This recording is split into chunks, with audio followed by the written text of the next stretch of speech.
welcome to another developer stream here at World of Tanks Modern Armor. We are here at the beautiful Tankfest with KB.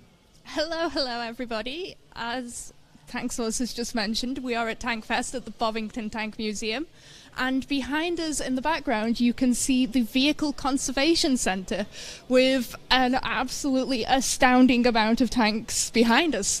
Shout outs to chat to see if you can spot any tanks you recognise. I'm sure you all can.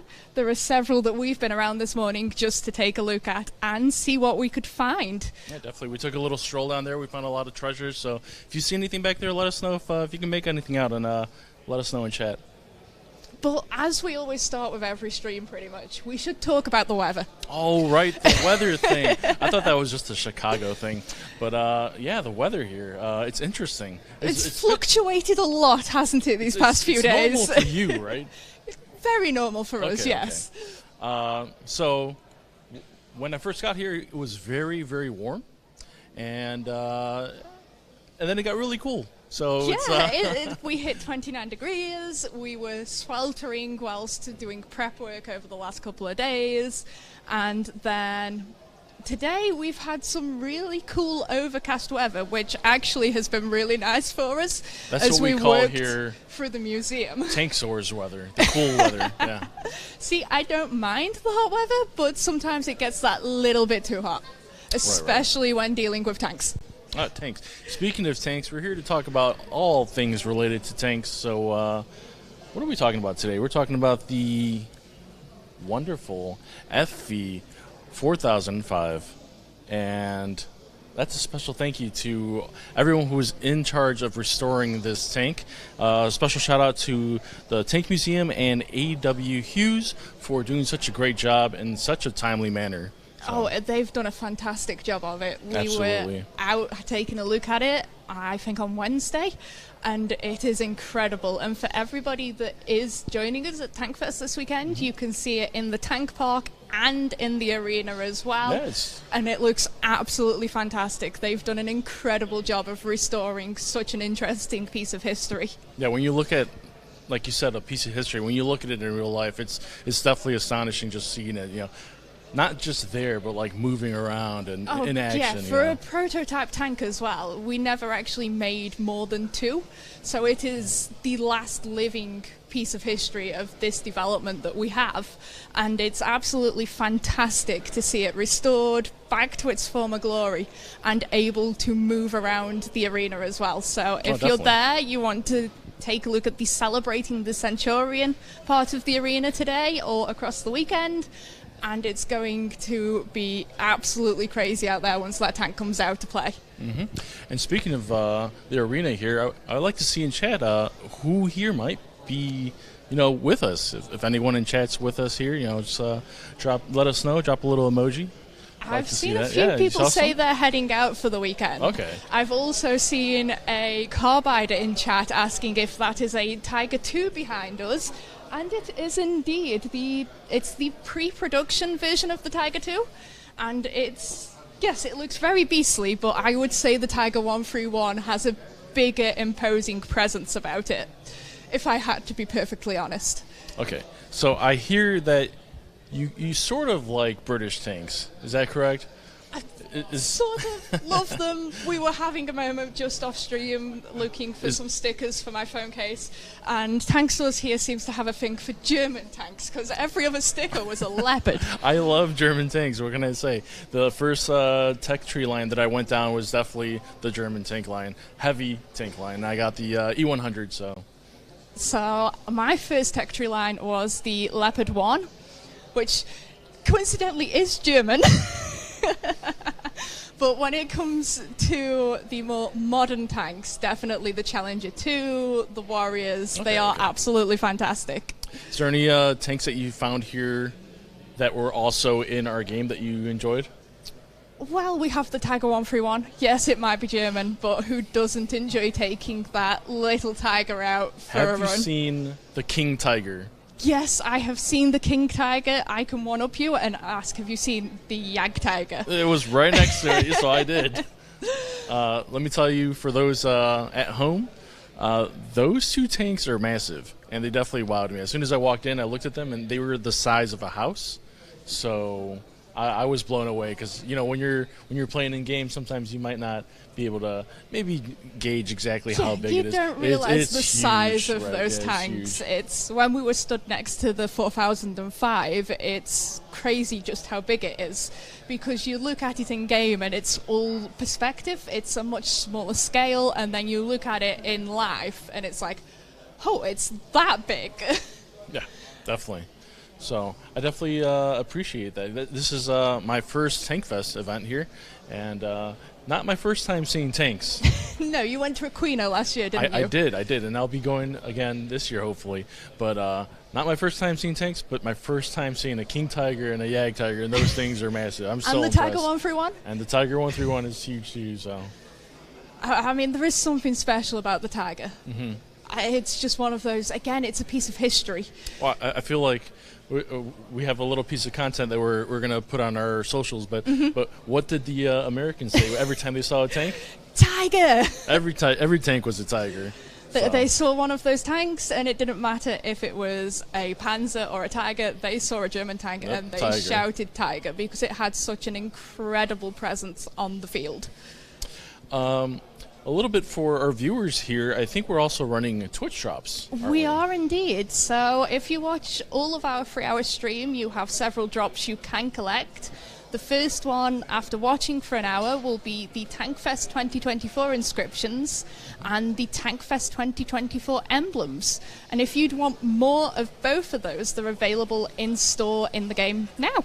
Yeah. For our second hour, we have a set of our Tankfest special camos. You won't see these anywhere else. They are Twitch exclusive. So if you want them, you better keep watching, as well as getting some 4x4 tank boosters and a set of the 4x10 commander boosters.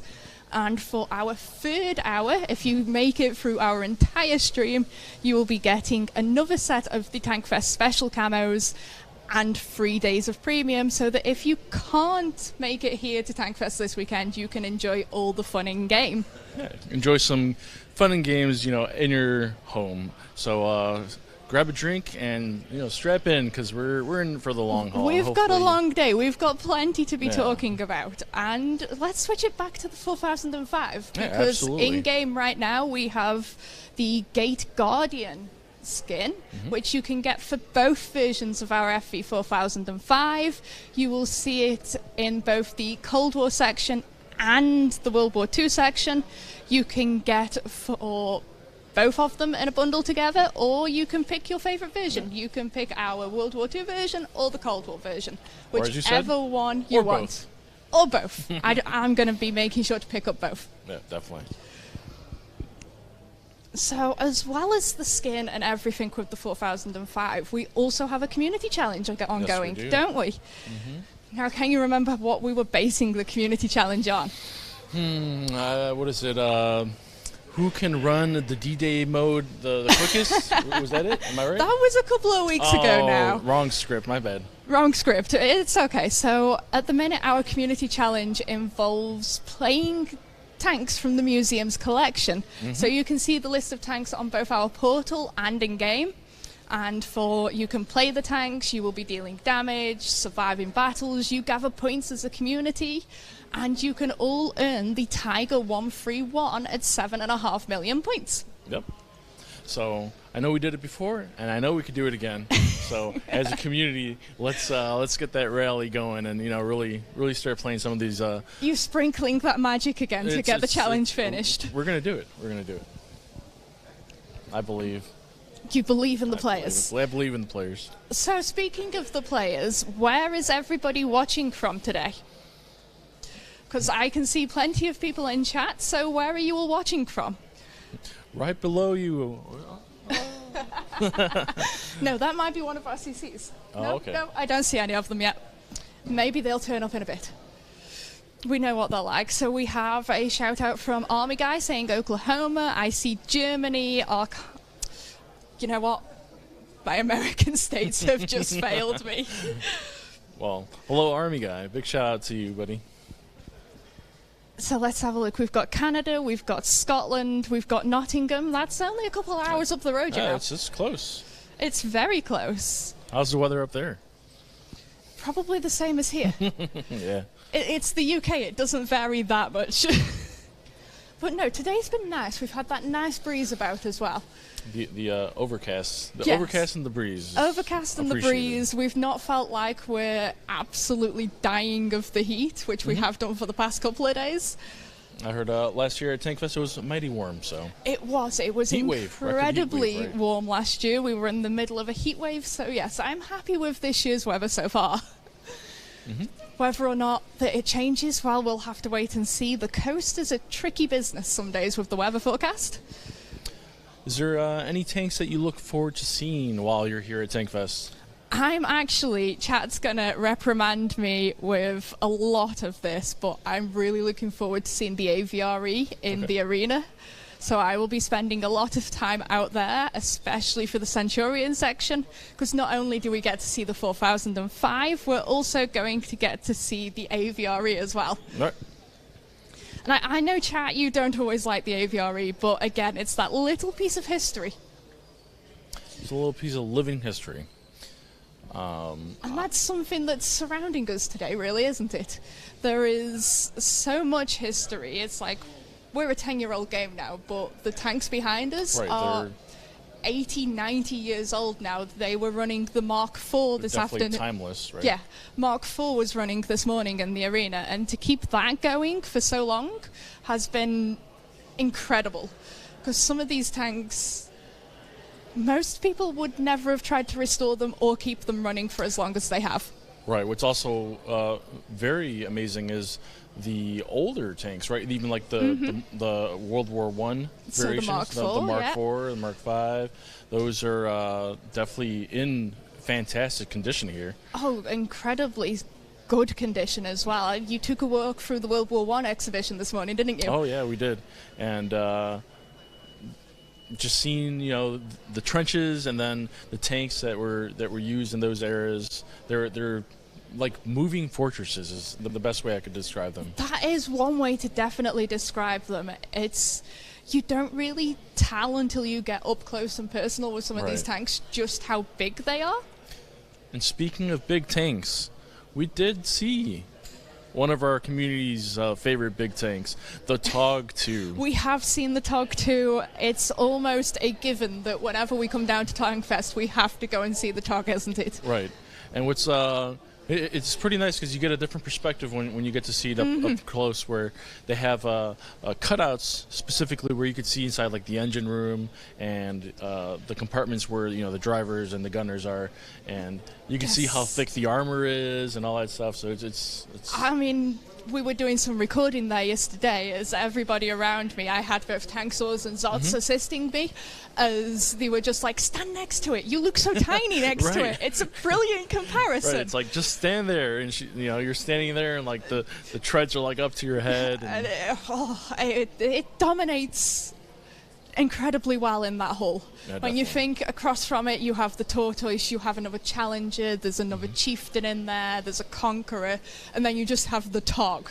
And you look at the TOG and you just kind of go, wow, what a tank. It's like, what's going on in there? It's like enough room for like festivities and a whole party. Well, we always joke you could fit a swimming pool inside of it.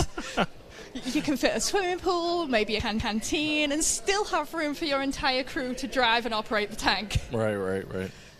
No, it's definitely a lot going on in those tanks, but... But do you know our favourite saying when it comes to the TOG? Let's see. Let's hear it. What is it?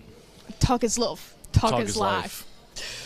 And I'm sure chat will agree with that, because we have seen lots of people around when we've been doing our community days, and they have seriously enjoyed taking out their TOGs and making sure to try and push each other off a bridge, especially on Mountain Pass. So I'm not sure if you can hear what's going on outside right now, but we got some reenactors out there. Yes. Yeah. That's a big one. That was a big one. I hope chat heard that. They can get a atmosphere of what's happening out there. Mm-hmm. That will be one of the segments where they're reenacting. I'm going to say it's the Northwest Europe section at the minute. Okay. So they're reenacting that from World War II. And that was, yeah. I mean, if it made me jump chat, I'm really sorry. But that's what we come for. We want to hear those absolutely... The big booms, the big bangs. Big booms, big bangs. Big tanks. Massive big tanks. I mean, to be fair, I actually think the Jagdtiger was taller than the Tog. It definitely was, yes. And definitely that's what I was felt that saying. way. Like, I walked in the room, I felt like it was a house, so it was definitely incredible. I mean, you just look at some. We saw the Jagdtiger, the Jagdpanzer, and then in front of these tanks you had the tiny little Hetzer. It's like the size comparison between the two. One is over here somewhere, and then the Hetzer's like there. I hear we had a certain Zatz, not calling names, hugging a Hetzer. We leave him alone for 5 minutes, and what do we see? He's our creative director here is just hugging a Hetzer. Yes, he was. I had to go off and do some other work, being one of our Tankfest leads. As I came back, it's like, they've moved. Where have they moved to? I know where I'll find them. Let's go find the Hetzer. Pretty sure I also heard him say, don't touch that tank, I licked it. So he was claiming it already. I can imagine him doing that. He would 100% be that sort of person. He loves his Hetzer, although he did say he wasn't fond of the camo pattern on it. Listen, that's because he's a camo enthusiast, so I think he thinks he could make a better camo. I'd like to put him to the test on that one. Listen, if we're putting him to the test of that one, maybe we could have him do a developer napkin scribble, and you mean like we were doing yesterday? He was trying to describe stuff to us for in the future as the napkin and the pen came out, and we started with napkin scribblings of descriptions of what is potentially coming in game later this year. So if anyone finds that napkin, that's some new secret. That's got some secrets on it. It really has. And we've just been raided by Koza GG, which is one of our competitive players. Ooh, awesome. Well, thank you very much for the raid. Over there, they love tanks like the...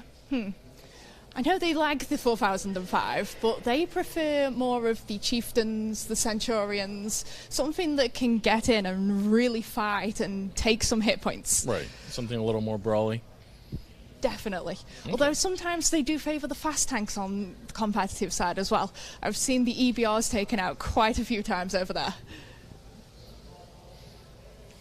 So what else have we got happening in chat?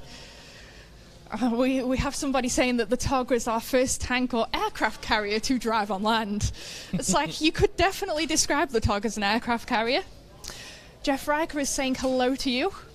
Hello. How's it going, One Jeff? of our regulars in the chat, as well as Group Dog Drill. Another one of our regulars on a Friday. It's lovely to see you all. I hope you're going to stick around and grab all of your Twitch drops today. Yeah, definitely. If maybe if you just joined in, we have Twitch drops running for the entirety of our 3-hour stream here, so the more you watch, the more you get, and that Tankfest special camo looks pretty snazzy. Yeah, definitely. Stay cozy, grab a drink, and we'll have lots of cool developer segments here. Oh, so, we will indeed. Yeah. That's coming up soon, but we've got a little bit more time to get through here before we start bringing out our developers. I think they're hiding somewhere backstage, don't you? They all seem to have vanished on us when we started. I think they're all scouting for some of their favorite tanks that might be in the arena. Or maybe they want to see the big booms. I think they might be looking for the big booms, yeah. Because from where we are in the VCC, there are some massive windows just outside where you can see a lot of what's happening in the arena. So I think that might be where they've ended up. Yeah, definitely. Yeah, I know earlier it was drizzling a little bit, but you know that rain never stopped a reenactment here. No, it did not. They were reenacting part of the World War I with the Mark IV and the Germans, and it was incredibly loud out there when they were firing the blanks off, wasn't it? Oh, yes, definitely. What is it? Compressed air, maybe a black powder mix of sorts? Very much so. That's definitely what we use at times over here for blanks. but some of the pyrotechnics they put on for this event is incredible. I mean, last year we heard one of the, I think it was a Pack 76. Some of our staff heard that from the gaming zone at the other end of the site. Yeah, those things will pack a punch. Oh, they really did pack a punch. It was one of our live ops specialists, Heat Resistant, managed to hear it when he was working the gaming zone and did wonder if something had happened and people needed to evacuate. It was that loud out there. Yeah. Or earth rumbling. So I see we have Goliath Games in chat as well. He's asking if you'll be doing a bedtime story today.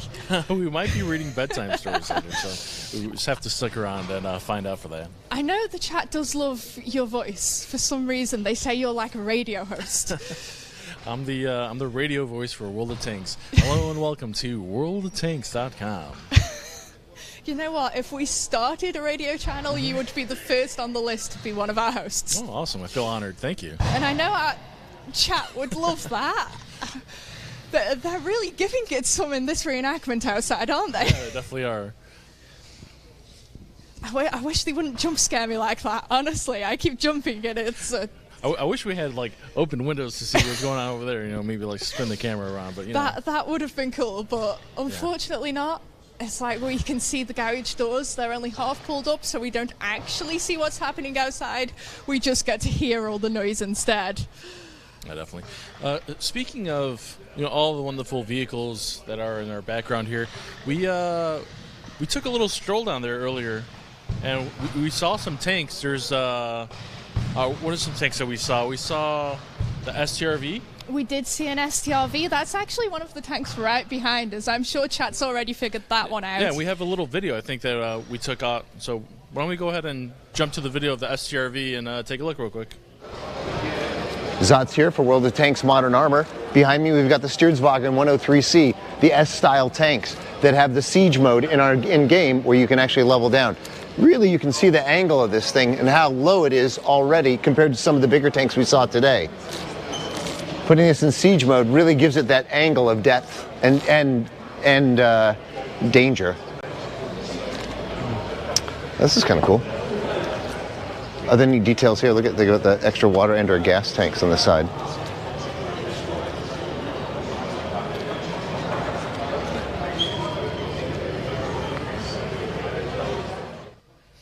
And that is the STRV, which is one of the tanks that I actually worked on a lot when I was in QA. And my main project there was to make sure that the siege mode mechanic was working properly. Because let me tell you, at the start, it was not sieging how it's supposed to siege. It was not sieging correctly. No. So I would assume that those siege modes have come a long way since you were QAing them. Right. Yeah, definitely. Oh, God. I remember at one point, like, you'd enter siege mode and it'd freak out and, like, send your tank, like, flying upside down. But, it's definitely gone a long way since. But so there's been a lot of fixes to the physics since then. Definitely. But one of the things that I do appreciate about that tank specifically is that I learned, a little bit of history about why the tank was created like that. And it was because of the terrain it was meant to fight on was very hilly, so it would just go post up and just be flush with the environment, and it'd be incredibly difficult to actually be able to hit the tank. So of course, yeah. And the way that the armor would have then been angled as it went into the siege mode allows it to ricochet more shells off it. Exactly. So it's just incredible, I see a few people in chat thinking we're showing off some Cold War tanks too. Unfortunately, chat, no, not today. Or maybe. You'll have to wait and see for later on. You're going to have to stick around and find out, huh? But the STRV we actually picked out because we know a lot of you have it in Tier 10, so World War II, and it can be quite the hard tank to fight against once it gets into one of those siege mode positions. It's one of those tanks, right, when, like, you get it into position, the right position, right, it's hard to get it out of its bunker spot. So you don't want to move it either if you get in a good position, because it's gonna take a few shots, it's gonna bounce a few shots, and you know what? It's got a pretty decent gun on it too. Yeah. And who's Who's not to love all the wonderful camos that the STRV also has? Oh, the blue and the yellow. STRV has a lot of wonderful camos. That new Free Crowns camo that we recently released is absolutely incredible. I saw some people trying to put it on every Swedish tank they own. And That's a more. lot of tanks. You know what we say around here? That's a lot of tanks. Well, we do have over 1,100 tanks in game now. But who's counting? I believe our live ops team. I did ask them this question earlier, and we put them on the spot a bit as they were going. We think over 1,100. We did double check it earlier in the year. We might be one bit closer to 1,200, but they're not entirely sure. Man, it feels like it was just yesterday. It was 500-ish tanks, you know? And now we have loads. We've doubled in size since then. Well, maybe by next year we'll double again. We'll see. That would be a lot of tanks to bring That is a out. lot Do you of think tanks. we can make 1,000 tanks in a year? That's a lot of tanks. I think our design team might have some form of heart attack if we did that to them. And I can see a question from the chat. How is the food? The food. Tank sauce. Oh, Take it away. All right. So I know leading to my Tankfest arrival here, we had a couple of streams talking about, what I should eat, We what did. I should Those try hash first. browns. The hash browns. I did have hash browns. They were in triangular formations. Let's see. I had the beans and toast. I had. Did you get some scrambled eggs? I had some scrambled eggs. I had The bacon. I had the bacon. The bacon threw me for a loop because I found out here in the UK the streaky bacon is what us Americans would be used to. Yes, very much the, so. The We normal don't- bacon. These are more like medallions. Yes. So we would call that Still just bacon, though. normal bacon rashers. Streaky Right. bacon we use more for things like pigs and blankets or covering the turkey at Christmas. Oh, it will okay. form an extra layer on the turkey to make sure that the turkey doesn't And burn you and make dry it out. into like a little tank formation, right? Your Well, we turkey- try and do a crisscross pattern with it, if we can. If not, it just gets laid on top and in Okay. the turkey goes.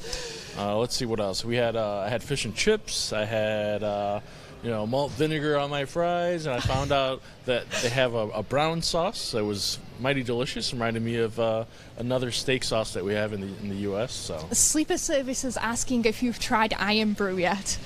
I don't believe so, but No, I'll, I don't I'll think keep an we've- eye out for I that. don't think we've got you onto that one yet, Mm-hmm. but we were... Where were we the other night? Needless to say, I've enjoyed all my wonderful food here in the UK. Yes, so far, we went so. to a lovely Italian restaurant last night. Yes, we did. I had a 28-day aged steak. or You were on something the like steak that. Yeah, I was last on a night. steak, I yes. was on the beef stroganoff, But and you know that was what, delightful. What was fantastic was the peppercorn sauce that they put on top. So You big got the shout out- peppercorn yes, sauce. Yes, big shout outs to all the wonderful cuisine here in the UK. Everything's been wonderful so far. It so. has been wonderful. Have you tried any of the outdoor food from the museum yet? Not yet. Not yet. Well, I had for my dinner today one of the jumbo hot dogs from outside. Okay. It was incredibly nice. I can highly recommend those. Okay. As my producer It's a- behind the it's a hot- scenes is nodding along because hot we both dog. went for dinner together. Yes, hot dog. Hot dogs. Hot dogs. Nice. So yeah, definitely a big thank you for everyone in the community that was giving me little tidbits on what to try and stuff. So Well, Goliath is saying we should get you to try haggis next. haggis. Haggis. Very Scottish there, Goliath. Very Scottish. Listen, we won't turn it down. We'll try it. We'll try it. Yes, I'm going to try and not describe haggis on stream. That's a entire rabbit hole we don't want to be delving into. And I know what our players are like. Any rabbit hole and they will jump straight into it. And I think now we should be taking a look at our first set of reveals. Oh yeah, let's take it away.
And welcome back, everyone. I am Tank Source, and I'm here with Bam. How you doing? Hello, wonderful. Hey, Tank Source, welcome to Tankfest this year. Glad to have you here. Appreciate it. Yeah, man.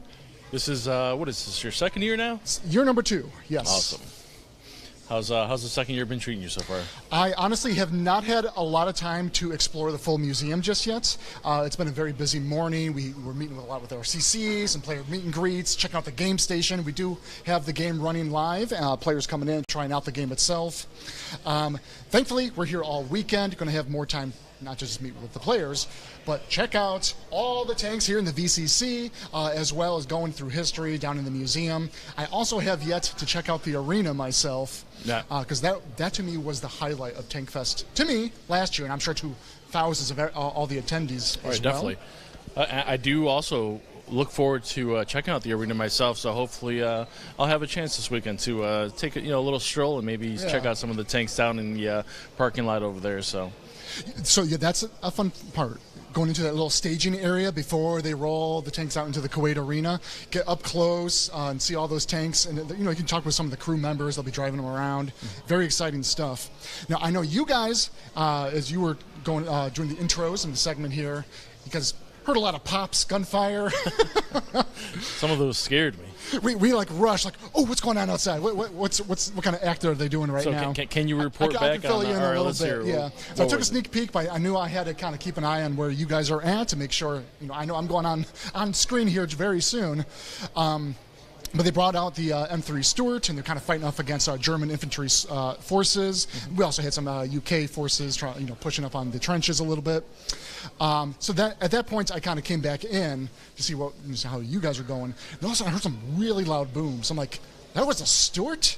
Like, hold on a second. Go back out there. Now they brought out the Chaffee and the Fury tank out there. Oh, man. They had a Fury out there? The Fury is making its roll around the arena. I hope it comes back later because I need to see that thing in action. If it's what I remember last year, they do like a big celebration train of like all the tanks throughout history that they have waiting in the staging area. And they kind of do a bunch of figure eights at some point in the day.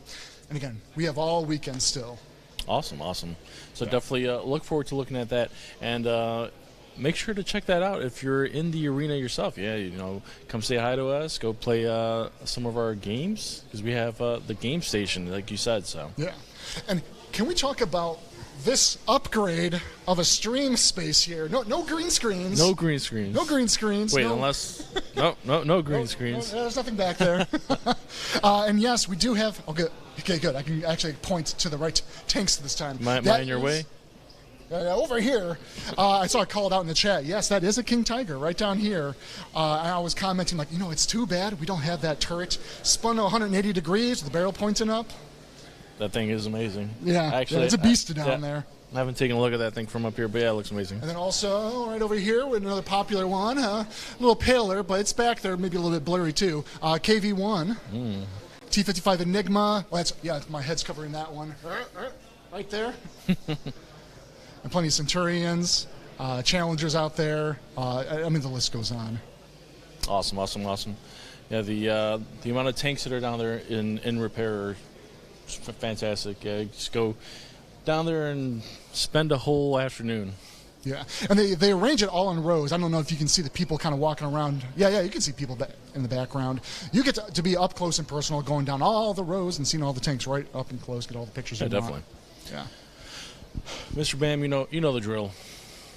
Would you like to talk about the weather, or did you and KB already talk about the weather today? Listen, we stole your thunder. That's my favorite part. This is why I do the Friday streams. We stole your thunder, but how's the weather treating you? Chilly. I'm not going to lie. It was a heat wave last year, and I know that there was a lot of complaints. We were sweating. I'm in the minority in this. I missed the heat wave. I will see myself out. I know. Listen. To each your own. But the weather's been great otherwise. Yeah, fantastic. But we're here to talk about tanks and all tanks-related things. So why don't we talk about a little bit about what we just saw on our trailer here? Yeah. So I think let's see, we showcase the M26 Pershing T99. If we're able to, can we bring this, our image? Yeah, here we go, M26 Pershing T99. This is a Tier 8 American medium tank. Yes, as you can see it there, hanging off the turrets. The turret. What is that on the side there? More rockets. Rockets inbound for World War II. Again, now we're getting the rockets into the higher tiers into World War II. Some history about this one, or just some background. With access to its two weapon systems, the primary gun, equipped with a 90mm main cannon, that will be your go-to for most engagements and provides a reliable damage output with good penetration and quick reload time. When the opportunity arises, switch on to your rocket launcher to put a burst of rockets into your opponents. These are most effective against lightly armored vehicles or weaker armor vehicles due to their lower penetration values. You will have a limited supply of rockets, so be sure not to waste them. It's got 44 in all, between 4 rocket pods, and it does fire alternatively. So that sounds like a lot of rockets. Are these guided? A lot of rockets. That's a lot of rockets. Are these guided? Are these dumbfire? Or how do these dummy work? fired rockets, Okay. yes. Slower velocity, very akin to if you guys had a chance to play with or against the Calliope in the game. Very much like that. Okay. Also kind of like the Calliope. Keep in mind, you got to be very careful in terms of your engagement, how close you are to your surroundings and other obstacles. As you can see, the rockets here are on the left and the right of the turret itself. So be very mindful. I know this was a bit of a learning curve when the Calliope came out, because you have this wide rack sitting on top of the turret itself. It's not a wide rack. It's now separated onto different sides of the turret sides itself. Altogether, right? Yeah, and every rocket that you fire will alternate left to right, left to right. Every single one. Every single one, yes. Okay. Yeah. So you can't just be hiding on one side, unload all. And Correct. So, yeah. It's a good note. Pro tips. You know, in a lot of our play testing, just got to get used to, like, well, okay, I really need my cover. This is essential to this position right now. My main gun's really going to deal a lot of the damage, but if I really want to get some of the extra trickle damage, I need to be willing to sacrifice some rockets that are probably just going to slam themselves right into the wall, and I'll rely on my other side to actually land on my distant targets. Okay. Let's see, a few more things just to kind of talk about this one. Another important note that, these are fixed rocket pods, slightly angled towards the center. So when you do fire, the rockets, they start on the side of the tank and travel towards the center of your aim point, which is centered at 150 meters. Okay, that's a little bit closer than the Calliope, because if I remember that, was that, what, 200 or 250, somewhere around there? That sounds accurate. Right. Yeah. So, as you mentioned, as you fire, it'll crisscross at the 200-meter mark. Yeah. This one would be at the 100-meter mark. Correct. Okay. For the best output of damage with your rocket fire. And this American Patriot arrives on the 4th of July. And what better way to celebrate your independence with some rockets? Rockets, everyone. Rockets. That's a lot of rockets. Let me see. What other things to talk about on this tank? We covered the gist of them. I did pull up a few stats just for some curiosity's sake. It does have a 48 kilometers per hour forward driving speed. Hull rotation is 36 degrees per second. Turret rotation 38 degrees per second. The main gun reload time is 6.8 seconds. Again, that's still going to be your primary and most effective way to deal out damage. And the rockets, they are clip-based, so you'll be able to fire 4 rockets at a time, alternating left and right. And it's a 10-second reload per clip. Is that that's not all we showed, though. We have more than... There's always more tanks.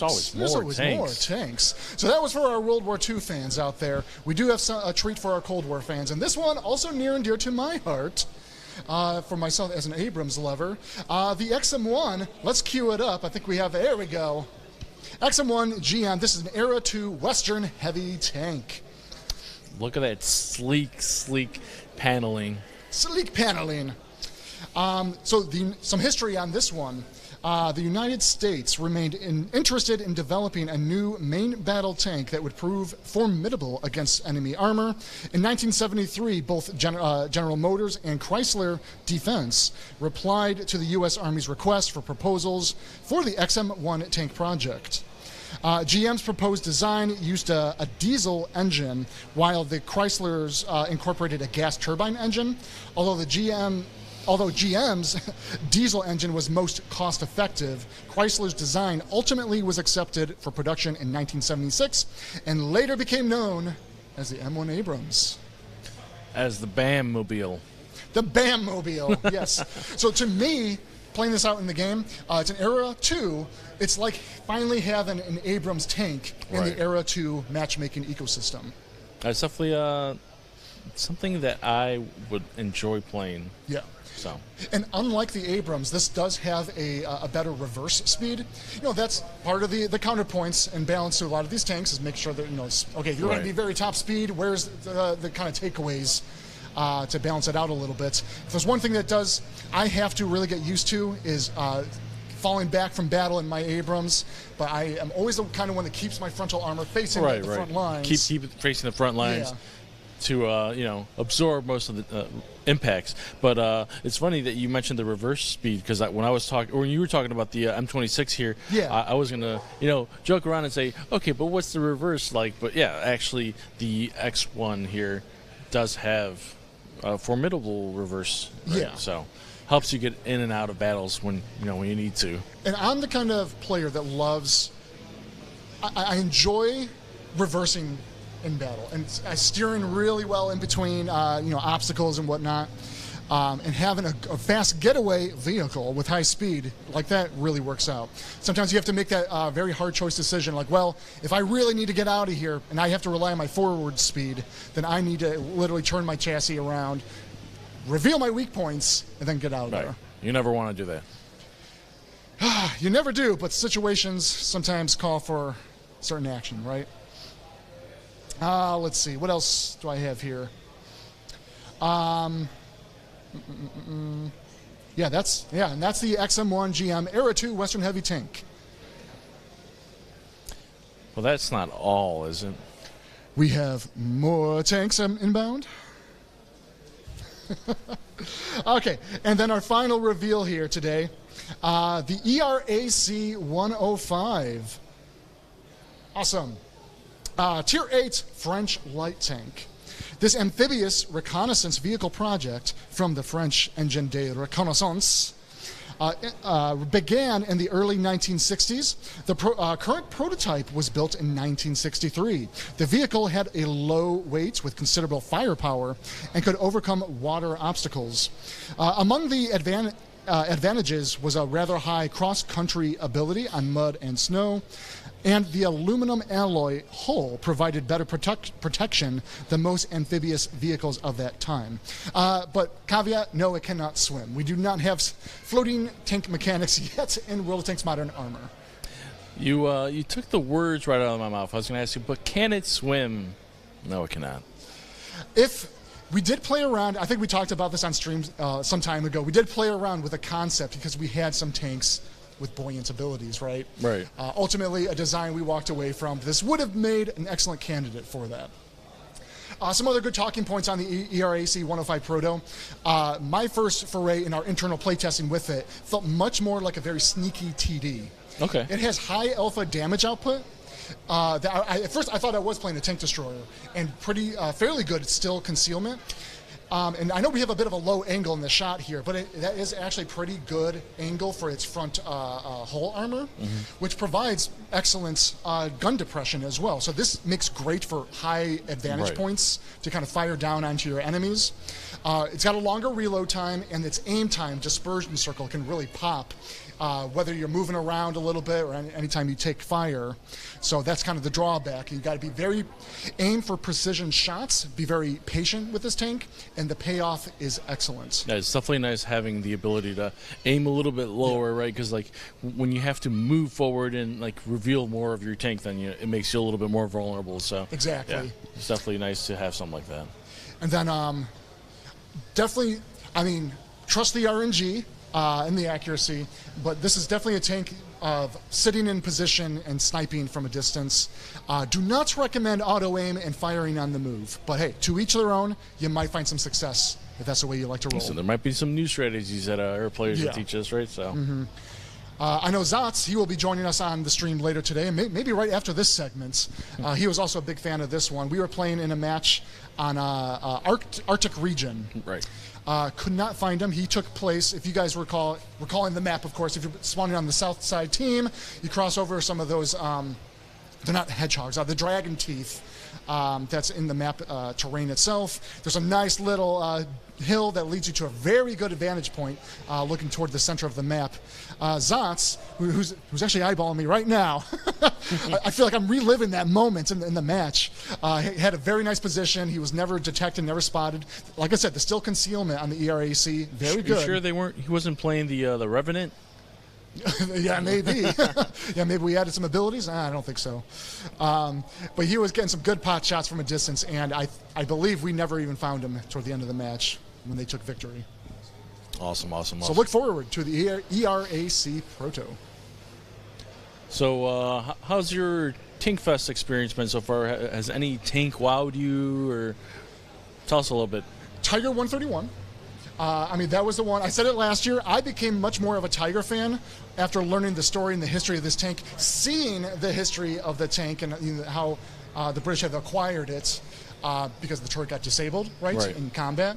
The thing that really wowed me is the moment you see the scraped off armor from the gun barrel itself, and you can even follow, almost just like visually going down in history, you can see where the shell stripped off that armor, knocked off kind of the gun mantlet, and then ricocheted down into the turret, and that's where it disabled the tank itself, and then the German crew had evacuated, thus getting captured.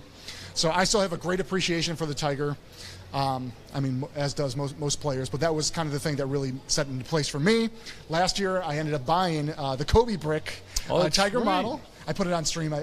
Right. But you also mentioned that you wanted to buy one this year. And I did. Which one? Wait, you already bought it? I did. So one mistake I made last year, and maybe some advice for yourself. Pro tip. Right. Pro tip. Let's hear them. Hit the tank museum shop first thing. I made the mistake last year. I really wanted not only just the Kobe bricks, of course, but I wanted a nice Tankfest shirt with Wargaming and World of Tanks branding on there. And I got lucky because I did find the one that I wanted. It was kind of like a tour shirt as well. I had it on the back, like, here's all the tanks coming to tour at Tankfest. They had one extra large t-shirt left, and I was very fortunate. Ooh. There were some other designs of other shirts I was looking for. Those were sold out, at least in my size. So first thing I did this year, just go straight to the there. tank shop. Okay. Yeah. So yes, I got myself a new T-shirt. The branding of the FV 4005. Awesome. Right. Yes, and the branding that you guys see in game right now, the kind of yellow and pink graphic that we have. You'll probably see me on stream in the near future. And hey, I recommend you pick that one up as well. Definitely will. I've also been keeping my eye on a little gold bar that's here because I like coins a lot, right? So this is almost like a coin. I saw some other coins, so I might have to go for that too. But this gold bar says Tankfest on it, and I believe it says the year. So it looked pretty neat. I might pick it up, and I'll show you guys, once I get it. Yeah. But, But then I did pick up a new Kobe brick. Right, the Kobe brick. Which one did you get? I'm an Abrams fan. I got the Abrams. I knew it. I know they don't have an M1 Abrams here at the Tank Museum. Might be one back. Who knows? No. I try to pull a fast one on you. Yeah.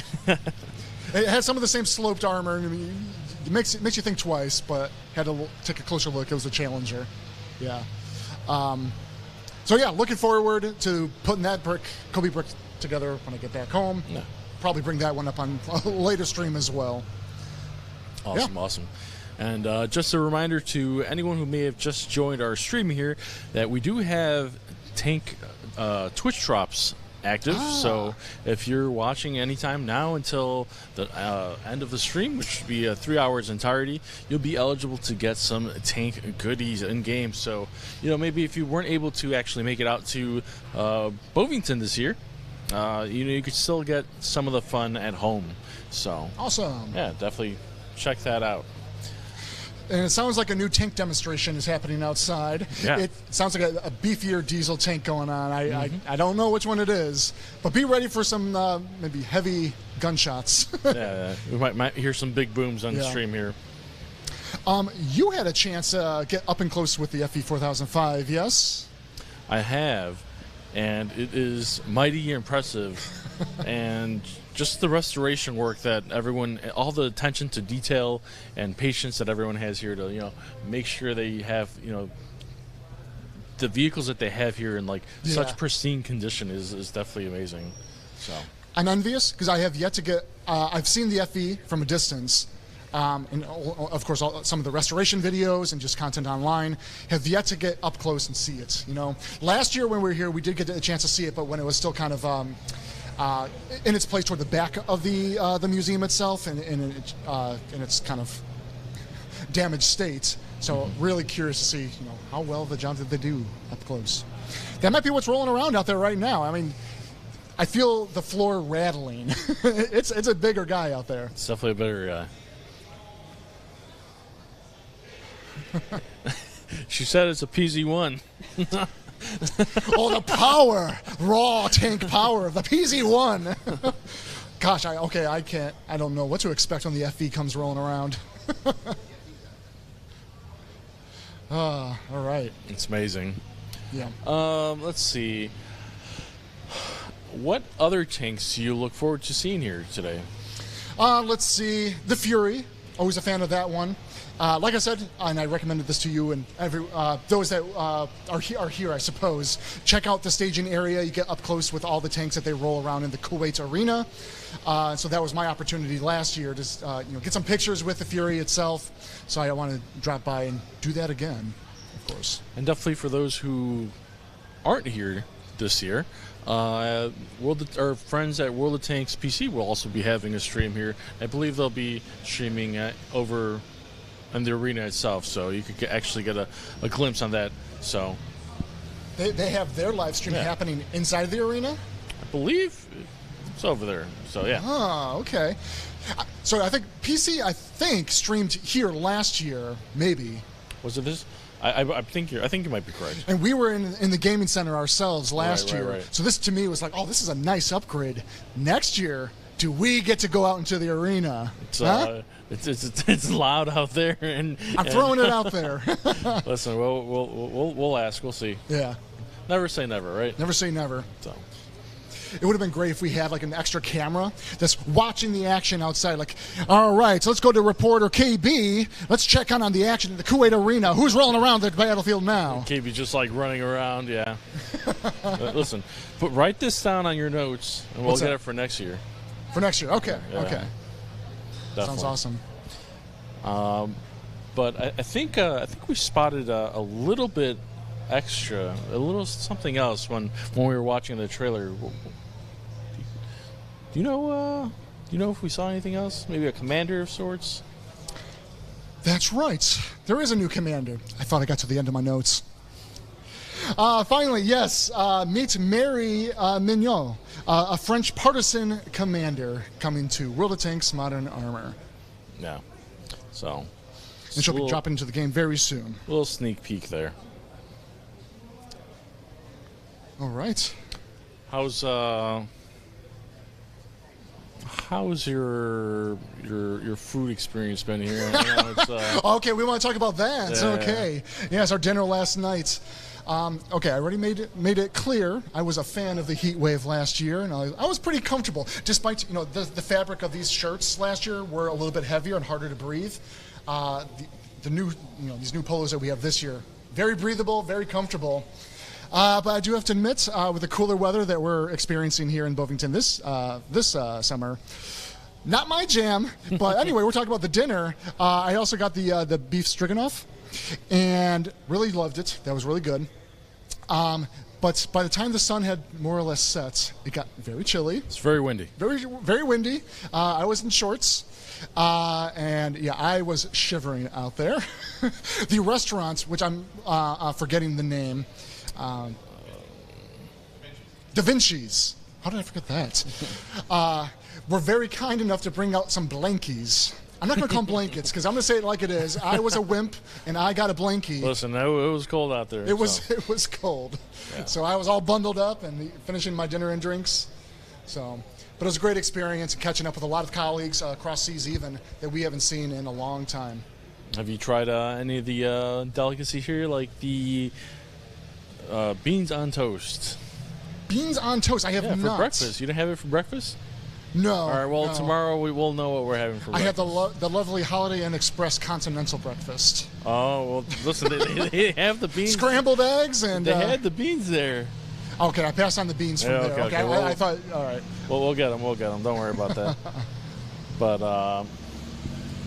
Okay, now what is rolling around? That is loud. Is a lot of this? Is a lot of the gunfire and tank noises actually being picked up? Can the chat hear that? Okay, I'm getting the thumbs up. Yeah, so it feels like it keeps escalating over and over and over, right?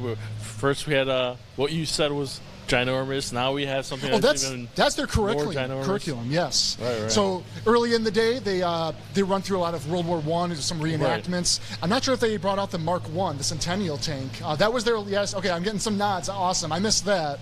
So I'll hopefully get a chance to see that tomorrow. Then they move up into like World War II, some Desert Storm. Maybe that's what we're transitioning onto. And then even to Cold War and some more modernized tanks as well. So as the stream goes on, we're going to be yelling louder and louder into these mics so everyone can hear us over the the loud diesel engines and the gunfire. Awesome.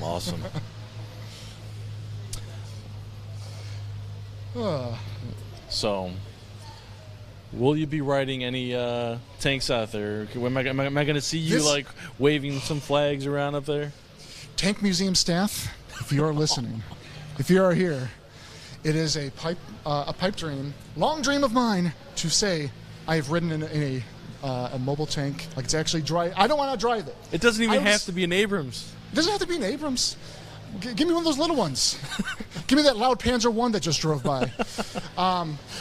Would love to ride in a tank. And I think you had that opportunity last year, and you're going again to Aquino Tankfest. Yep. So, but no, that's not going to be the jam. No tank riding here. But it's still very exciting to watch them from afar. Yeah. I believe I was in the T-34-85, so it was. That's a good one. It was a little shaky. Like when it was doing turns, it would like. A little jittery. It was jittery. I was like, oh, I'm holding on, I'm trying not to fall off, but. It was a lot of fun. I got to do a couple laps, and I had my phone out, so I have pictures for proof if anyone wants to. Did they have Churchills there? Churchills. I want to say no. Maybe. Okay. Who knows? If there's one tank I will admit I would not like to ride on, or be even kind of close to it. Just thinking last year when they brought that out into the arena. Now, you as players, you guys, you request and ask a lot, like, when are we getting some audio updates into the game? And, we need more realistic tank effects to the treads, to the engines, etc. I am telling you guys right now, you do not want the realistic tank audio of the treads of the Churchill. It is ear-piercing as that thing drives by. I can hear it now. I can just imagine it, like, it's really squeaky. I hear some squeaks out there. Yeah, I don't think. No, that's not the Churchill. You will know when the Churchill squeaks on by. No, definitely. I don't know if our players have gotten the chance to see some of our older dev diaries. We had some audio in the works videos where it shows how our audio director goes out into the field and rigs all these microphones, like hundreds of mics to different points into a tank, and gets all these amazing sounds that you love, like the Churchill screeching, grinding gears. So. Like he got authentic audio, but there's a lot of gamification to make it pleasing to hear, because this is stuff that you guys are playing match after match. Average matches between like 5 and 7 minutes, maybe even longer. Of course, you have to be very attuned and enjoy playing your tank, and anything that's kind of very, very ear-piercing. And just like, I don't know, annoying in certain ways. Right. You have to clean it up and make it correct. Yeah. Well, Mr. Bam, it's been a fantastic time seeing you on the other side of the world here. Yeah, absolutely. I think it's time to kick it off to KB for a deeper look into the Desert Warrior. Desert Warrior, here we go. All right, thank you, Tank Stores, and thank you, players.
hello again, everybody, and I'm back, and this time I am joined with Zods and our Mr. Ninguida, who you will all know from the Twitch chat when he drops in and provides his most helpful comments to us. The chat does love you dropping by. They really enjoy those comments sometimes. That's doing a lot for my ego, thank you. Well, we do have to big you up sometimes. And while we've done that plenty with Zots over the past couple of days, every time he's seen the Hetzer. Yes, I love my Hetzer. We know you love the Hetzer. Our tank source was just telling us how you might have been licking it. Well, when the kids were walking by it, I told them I licked it, so I marked it as mine. So don't touch my Hetzer. Yeah. So you're joining the children's level of maturity at times. Yeah. Yeah, okay, we'll do that sometime. I mean, come on, look at everybody here at Tankfest is walking around like a 10-year-old. It's totally awesome. Admittedly, I have just been outside on the other part of the balcony, absolutely bouncing to happiness, because I've just seen the 4005 rolling around the arena in all its glory, and it was crazy. It's astounding to see such a, I would say, important piece of history, because we learned a lot about tank mechanics. If we could even fire a gun that big off a platform. And the answer was? No. The answer was a resounding no, but as we started to cancel that project anyway, we did start to move into more of the javelins, the ATGM technology, so we did actually learn a lot, but at the same time, unfortunately, the 4005 just didn't work too well. Nevertheless, I mean, you were talking about seeing it out there. I didn't see it rolling out. It was sitting in the middle, and all the Churchills that you guys heard, and the Challengers rather, driving around to make all the noise for yes, for that was for all the Centurions. Oh, Centurions, thank you. Yes. Yeah. We were under siege. But it still had street cred the whole time it was there, yes. right? Like it's just sitting like in royalty.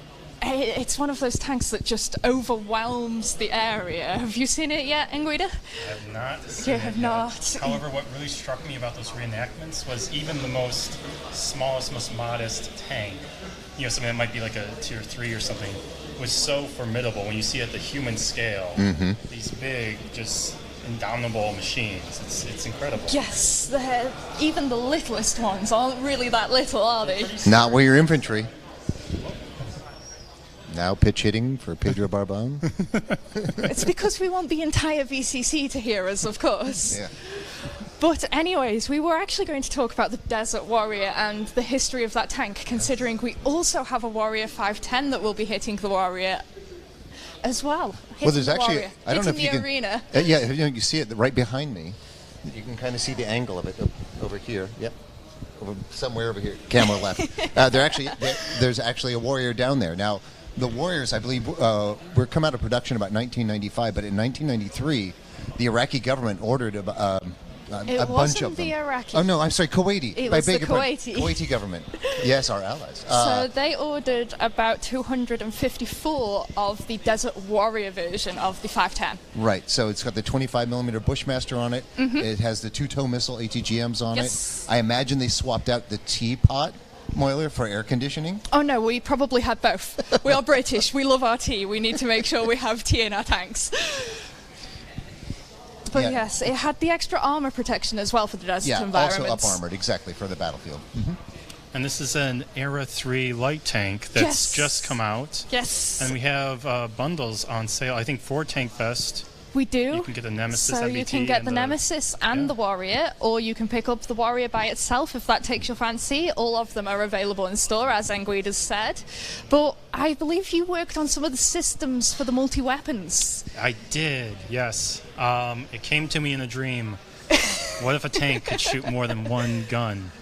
But yeah, we the systems team, the tank design team, and the tank artist teams, we all got together and tried to tackle this problem. How do you make, how we introduce multi-weapon tanks into our game? We have a lot of tanks prior to the system coming online that had these, multiple weapon systems that people were always a little disappointed that you could only fire one but not the other. So I think maybe last year we started introducing these. We started coming up with these systems. I think it's been about 3 years now. Well, time is relative. And the pandemic really did a number on my perception. It did that to everybody. But certainly last year we introduced, I think, our latest innovation of the multi-weapon kind of thing, which was the dual barrels.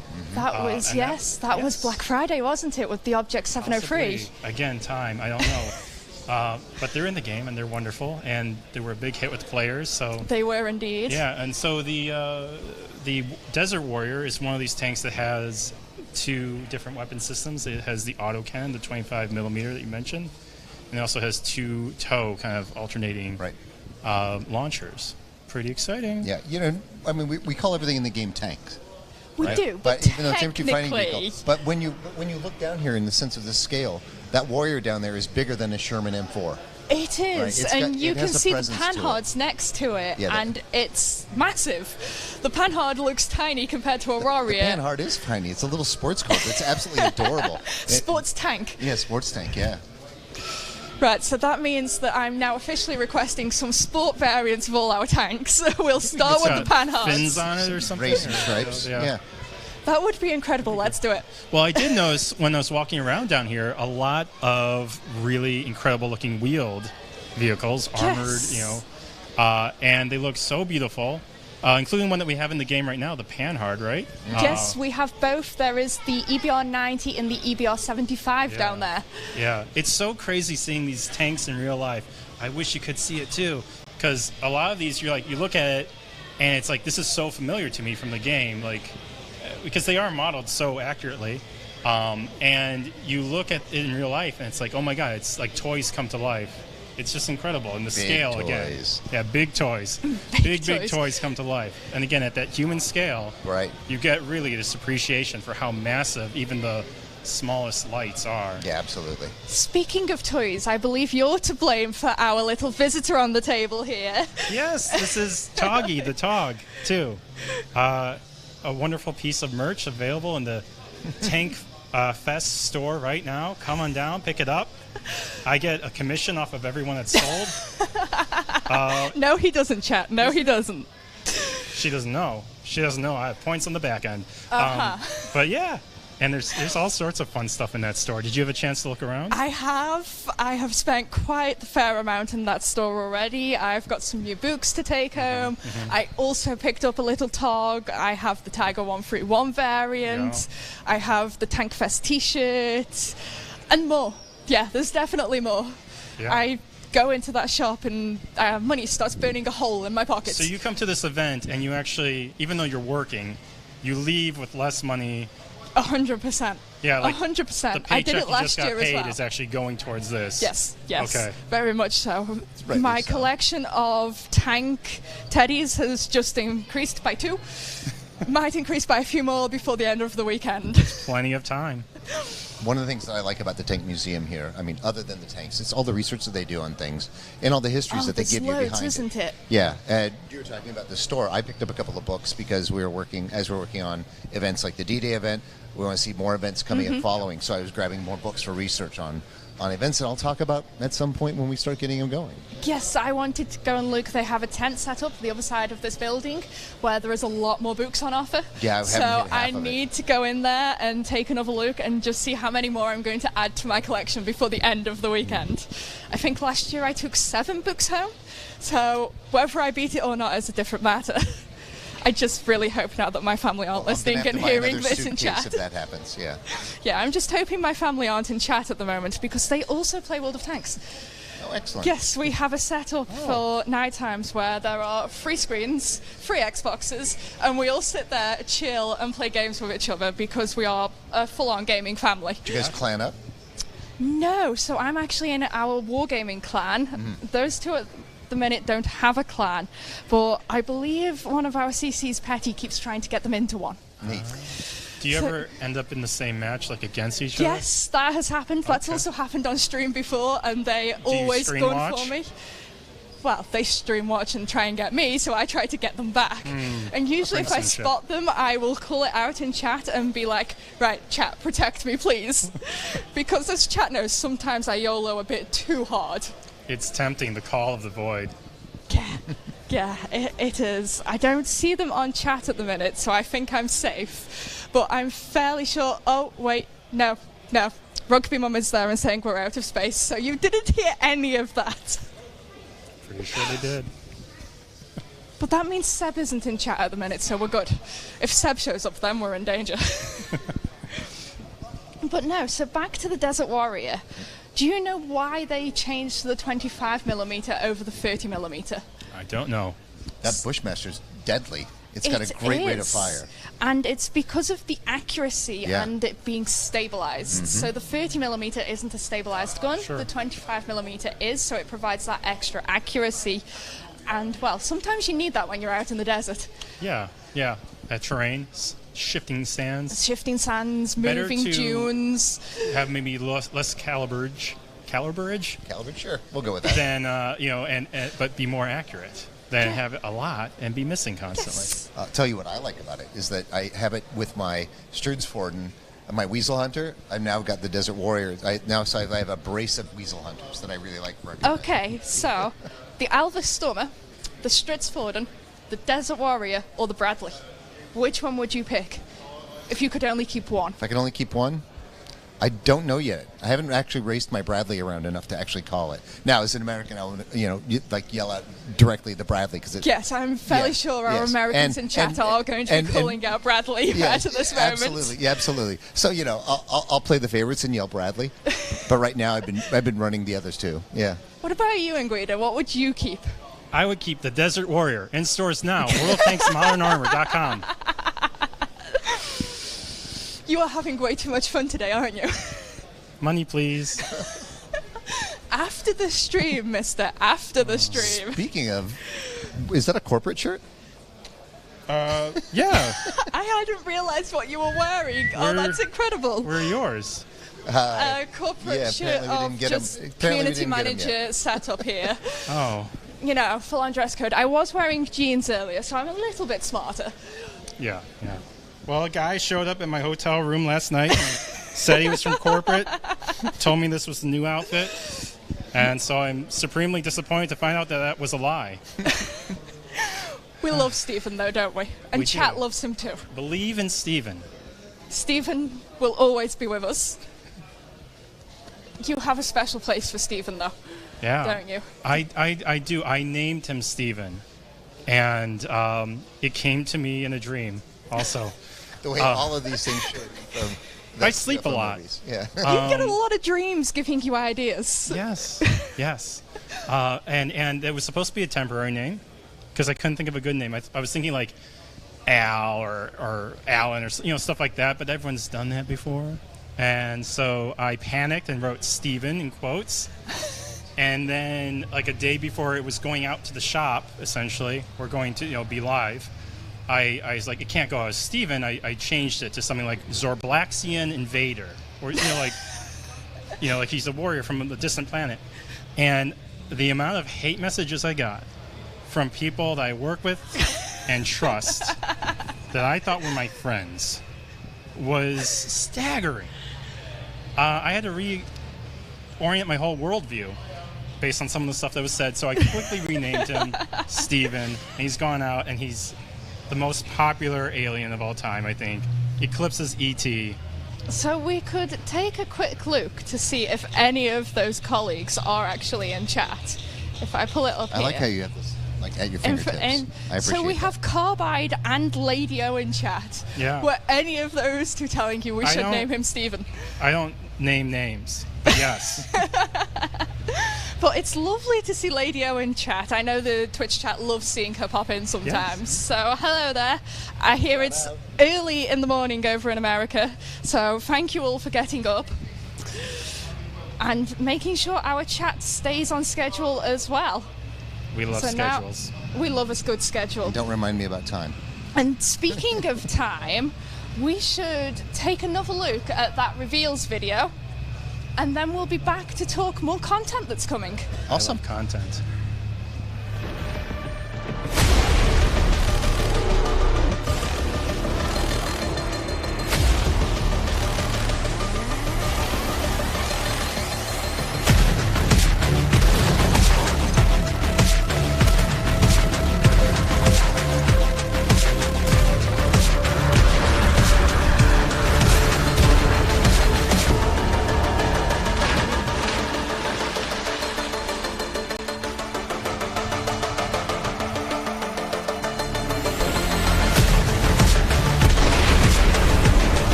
And we are back, and as promised, we do have some more announcements to make.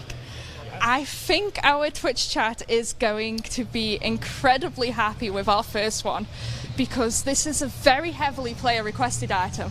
So we're going to talk about Marks of Excellence. Excellent. Zots, take it away. Yes. After the reviews and looking at all of the feedback that you guys have given us, we have decided to restore the Marks of Excellence back to the 2015 time, where all of the numbers, which I'll hand over to Nick Guida in a bit to talk about all the numbery bits, will be at the point where they were in 2015. Now, this doesn't count the level 4 Mark Excellence, where which we built afterwards, so that stays the same. But all of the Mark 1, 2, and 3 will now be restored to the earlier numbers. And you want to actually crunch those numbers for us, Nick? Sure. The numbers are great. So the main thing that has changed, the main thing that will be changing is we're restoring the map performance factor is the terminology we use internally. And so the map performance factor is this value in the calculation that accounts for the fact that not every tank thrives in every map, right? And so to avoid people being penalized for the fact that you have an SPG in Himmelsdorf and you're not going to have a great time, we have this variable that kind of accounts for that and affects ultimately your damage standing percentage, and which is what the marks are based off of. So when you boot up the game, I think we're releasing this in the next update, the next major update, 8.9. Next major update, coming soon to a console near you. That's right. Go in there, play a match with your favorite tanks, and so long as you perform reasonably well, you will see your damage percentage, your damage standing percentage, go up. And it's great. You asked for it. We listened. The chat is incredibly happy right now. Yeah. There is lots of people saying, yes, let's go, let's get back to marking our tanks. So I think this is an incredibly positive move. But what does it actually mean by restoring this original map factor, well, map performance factor? Does it mean that the players have more wiggle room, or tell us about it? Explain it to somebody who might not understand and is newer to the game. Oh, sure. Yeah, so we should start with the basics. Tanks are things you drive around in the game. And based on how well you do in it. So Marks of Excellence, it's basically how good are you in this tank compared to all other players. And maybe if you've played a really good match, you've seen one of these Marks of Excellence pop up in your post-battle results screen. And a while back we made a change that we thought was better for the health of the game, but ultimately was not super popular. And people have asked that we kind of restore it to how it was. And so what people will see going forward is that it's just a little bit easier to get those marks. It's back to how it used to be. It's the marks that you know and love and have been missing. And what do marks look like on a tank? They look like marks. Yeah, they look. If it's your case, they might look like tongue marks. Normally, we'll see them as kill stripes on the stripes on the barrel. Right. Well, every nation has different But ones. depending on Nation, yes. Depending on nation. Because the Americans get stars. Stars. Exactly. The British are stripes. Or teacups. Get little teacups. No, we have stripes. It's okay. We don't make everything about tea. Doesn't one of the nations have a flag? Is that Japan with the flag on it? Eddie Izzard for possibly. That one. And you've I didn't know you were going to be asking these hard-hitting questions and make us look like amateurs.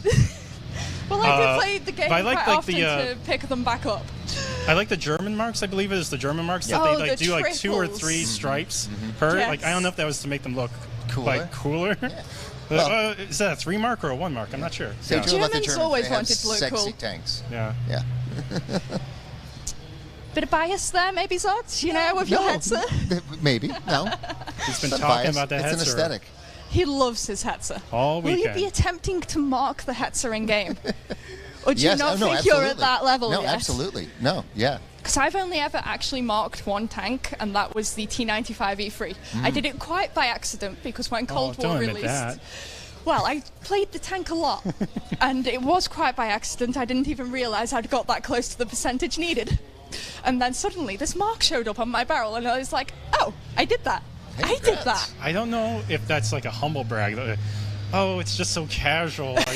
I was just Well, I playing the know- tank as I do, and I know a lot of our players go out of their way to really get those marks on their the tank. thing with the marks is the more you want it, The harder it is gets. to get it. There's the map factor, the map performance factor is one thing we changed, but the FOMO factor is also part of the equation. It's a real thing that I'm not making up on the spot right now. And yes, the more you want those marks, the harder they're going to be. Sorry. But just as a reminder for everybody, this only impacts marks 1 through 3. 1 through It 3. does not impact the golden mark, which you all know is the 4th mark. That is staying exactly as is and how we implemented it just a few years Right. ago. That's the one that's like, you're the best of the best, right? So that's staying the same. And everybody wants to be the best of the best. Who doesn't want to be the best of the best? Yeah. And I think it's the Cold War segment outside of the arena, because I can just occasionally feel the floor vibrate as a tank passes by. Yep. Exactly. But, so we've covered marks of excellence. I think the players would also really like to take a look of this commander skills screen that we've got to show them. Do you think they can handle it? We've already given them such good information. I already. think they can handle this one. This is another highly requested player item. And as you can see on the screen right now, we're bringing back the respecking a single skill. Yep. This will be, again, in the next major update. It's coming with the marks. It's something you've asked for. You've asked for it for ages. We are bringing it back. But of course, if you want to go ham and respec all your skills, you can do that as well. So you can pick whichever cost suits you. Exactly. I think you had a bit to do with this as well, Inguida. Oh, yes, definitely. It was me and not the engineers that did this. You asked for it, and then an uncomfortable amount of time passed with us not saying anything about it, and then you asked for it about 100 more times, and here it is. You can now, in our next major update, as a quality of life improvement, drop individual commander skills to respec them, change out, maybe change your mind. What this opens up is the possibility to increase the value of that quick learner skill. Yes. Right, that's the one that you actually earn more XP on your commander. I know some people forego that because they don't want to have to then pay, extra gold down the line to respect the whole skill table just to get rid of quick learner. So, as a use case example, maybe you do that now. To be fair, quick learner used to be one of my favorite skills back in the day. I know. Because It's a good skill. there was once upon a time where I did not understand our crew system or later the commander system. So I used to buy a new crew for every tank back in the day. That did not help my game at all. Well, we would love if all of you out there still did that. It would really help me personally. Don't do that, chat. Don't do that. Do it. Keep your commanders, train them, and make use of that quick learner skill to get your skills quicker and to finish those commanders off. That's fair, okay. Well, we want the best of the best for them. Yeah. And the commander really improves their gameplay. It absolutely does. Why wouldn't we want to give the players the best? I didn't say that. I would never say that. I would never say that Never. out loud on a stream. Out loud, he says. So you're thinking it. But no, the chat looks incredibly happy with this change as well. I see a couple of players saying that you should have a crew for every tank, that we need You should have a this Steven now. in every tank. A Steven in Steven in every every tank. tank. Steven for every tank. Steven in every a chicken tank. in every pot. I think that we sort of need thing. Santa in every tank. Who? What? Santa. Oh, yes, yes. Because who doesn't love Santa? Steven and Santa, and other S-named commanders. Yes. Does Mrs. Claus come out under that, though? Does Mrs. Claus come under that? Being Santa's Her other name's half and Shirley. all. Sure, I mean... I think so, yes. Mrs. Claus, Santa, and Steven in every tank. I'm also seeing a few call-outs in chat that we should be using our 3-star commanders more and skill swapping, which is also Yeah. a really good I top think tip that's an from chat. overlooked, really cool feature. And guys, if you don't know about it, sorry that we didn't make it clear enough that exists. Skill swap. If you're on the commander on the commander screen, you're selecting your commanders. The Y button will line up on Xbox, whatever, triangle or something. And if you press it, it'll bring you to a screen where you can swap all the skills from one commander to another. So if you have your favorite commander you've been grinding up and they've got a lot of skills, but now you have a new commander, you really love the look of Steven, and you don't want to grind him up all the way, you can pay to swap those skills over to Steven for a nominal fee. It is pretty nominal, actually. Like, for what it is, it's like... It really is. It's pretty great. It's a good deal. I use it a lot. Whenever we have a new commander, I will just swap skills over so that I can show the new commander off on stream and still have plenty of skills to keep my tanks It's like a working shockingly nicely. good deal. Yeah. It's like people have contacted us like, hey, you have an exploit in your game. It's that good of a deal. Have we really? I Yes. didn't know that. So chat, make use of it, because it is a really good feature that helps you along if you want to use those shiny new commanders.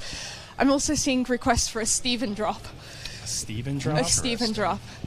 Maybe not in we'll charge have of to those work decisions. with the other teams and see We'll if we have to can talk sneak to Steven's one. people. Yeah, Steven's people. This and guy's own see, agents. see if we can work something in. Secret No promises. agents. Secret agents, men in black. No promises, but maybe we can work something out. Yes. Because, as the T-shirt says, we believe in Steven. We Believe in do Steven. believe in Steven. Believe in Steven 2024. But anyways, I can hear more people outside. I can hear the tanks again. I get the feeling we're coming up to another display that I love seeing, which is when the British Army come out. Oh, yeah. Because the British Army they just go wild. They bring out the Challenger that everybody knows as Megatron. They bring out the Warrior. This year they are showing off 2 of their new IFVs as well.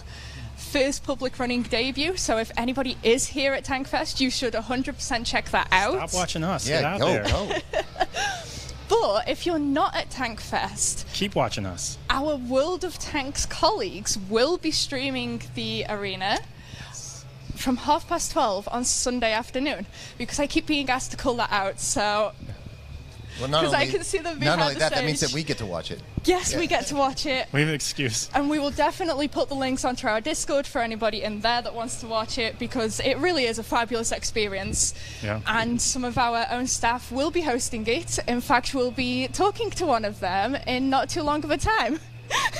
As he's looking around, aimlessly acting as if it's not him. Me? It's me now, you don't want me.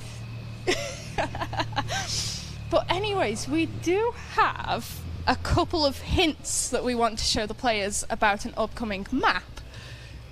Oh yeah. Yes. Oh, we have that. We have the film of that. Oh, Well, should no, we totally have a roll. couple of Oh, you've images. got your teasers. These I've are got awesome. my teasers. Oh, So if chat mysterious. manages to guess what this map is, I'm going to be incredibly impressed, and, well, you will get an enormous shout out on one of our streams. How's that?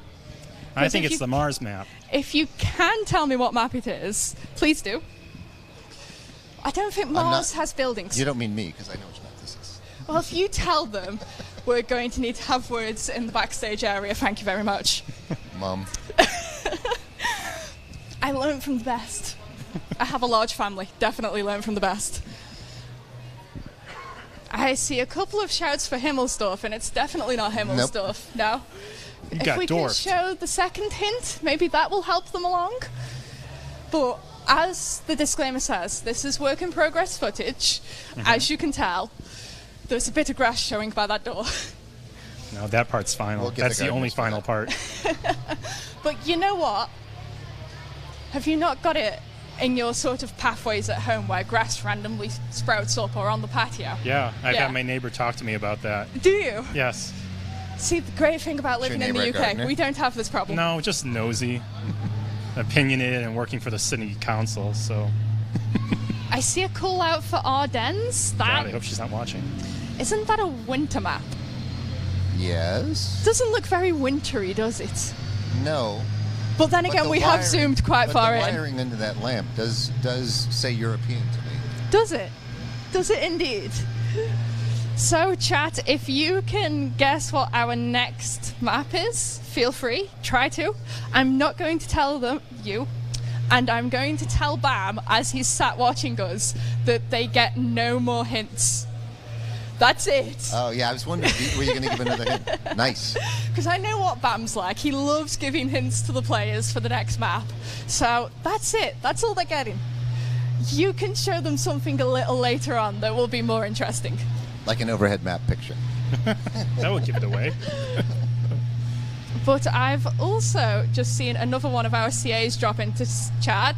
So, since the one, hi, it's lovely to see you. Our stream is just starting right now for you. Yeah. Because Usually, if he doesn't drop into chat, Twitch decides to be a pain and doesn't like he's our working good luck very charm. well. Yeah. So he's here, it's working, everything's okay. It's a little suspicious, actually. Maybe he's got a switch. Maybe. He's throttling. That would explain a lot of things. That would explain a lot of things. That would explain a lot. Do you have a Switch, Sin? A Nintendo Switch? A Nintendo Switch. Any Switch. Light switch. No, he's not answering us. Maybe that means yes. That's a guilty conscience weighing on him. Or he's But going to no. go throw the switch. Oh. What we might have to do, though, for the rest of the weekend is take photos of food. Because Sin absolutely loves food, and after the conversation with chat earlier, I think they would be incredibly happy to see what we just... tripping over my words.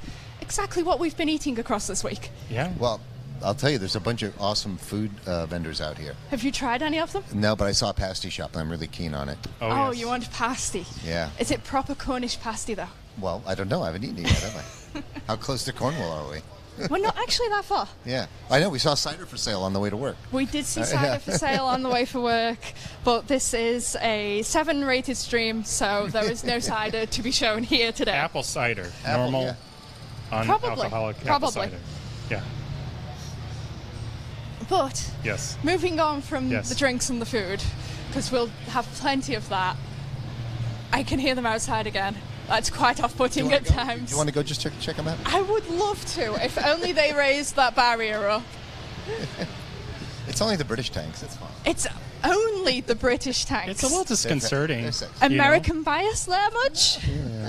You hear like these things rumbling by. You feel like the ground shaking a little Yes, you do. You know, that's one of the things. So I've done reenactments we had talked about. right, yeah. And it's one of the things that you really notice that, like, you know, a Stug or a Sherman or something could be a good quarter-mile away, and you can hear it. And then you start feeling it as it gets closer, Yeah. right? Yeah, it's an amazing amount of, with a lot of the modern tanks, how they've actually made them quiet enough that the soldiers say they kind of like sneak up on them between the speed and the sound on them, right? Yeah. Well, on that, I can remember from last year's show, I was outside in the arena with BAM for a bit, and one of the Churchills was driving past us. And if you ignored all of the dust that thing produced off the ground, the vibrations it sent out was crazy, because we were really close up to it as well, with being in some of the certain access zones, and you just feel the ground vibrating, and you have to properly brace if you want any form of content out there. Yeah. We set up in a really good place, then, I guess. Yes, we were set up in a really good place. But you two haven't experienced the arena show yet, have you? We're just from afar. We were peeking at it. Yeah. Before we Taking came a on peek. here, we're Fury looking Taking through a the peek. window. Producer's like, get on the stream. Our producer has been doing a great job. I will have to thank him for it Herding later. cats. Yes. I did treat him to dinner earlier, but I think I will have to treat him a bit more later on for helping us out. Because he's been absolutely 2 amazing. thumbs up. I hear he likes cake and Desert Warriors. Desert Warriors Bringing it is... full circle. Okay then. Perfect. Thank I you. love it. Okay then, if he likes Desert Warriors, I wonder if we can get him to start playing our game. He says yes, so we'll see. But no, it is a great thanks to the PC team who have been helping us arrange all of this, because we wouldn't be here without you guys. Thank you. So you had mentioned some of the reenactments that you do. You had also, you kind of actually worked on some tanks as well as part I have, of that? yeah. I mean, my love of tanks doesn't just go for playing World of Tanks and building models. I've actually helped restore Stug 4 and get it running again, and then also a Grizzly, the Sherman Grizzly, the Canadian tank. We have one of those in game. I know. Yeah. We have one of the Stug 4s We as well, have the which is Stug as and, well. and I have it and play it and love it. Those tanks, like those tanks that I have, I play. Yeah. But on top of that, I've also done a lot of paint work on like the 221s, armored cars, Opel Blitz, Kubel wagons, all those kind of things. As part of the reenactment, that was the thing I liked, is all the painting, the camouflages. You know, I really like the camouflages on things. But yeah, the in the grits, driving them around. You were talking about, it was Bam talking about like riding around in a tank.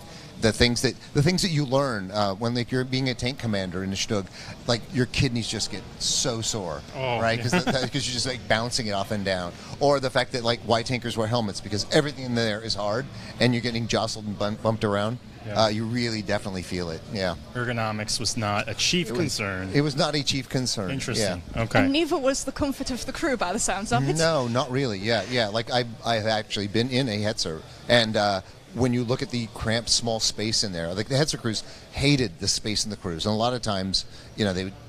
I don't know what they would do. Maybe they'd sit outside while the guy fired the gun, but they're really cramped compared to Ishtug because there's no barrier in between for the seating on it, right?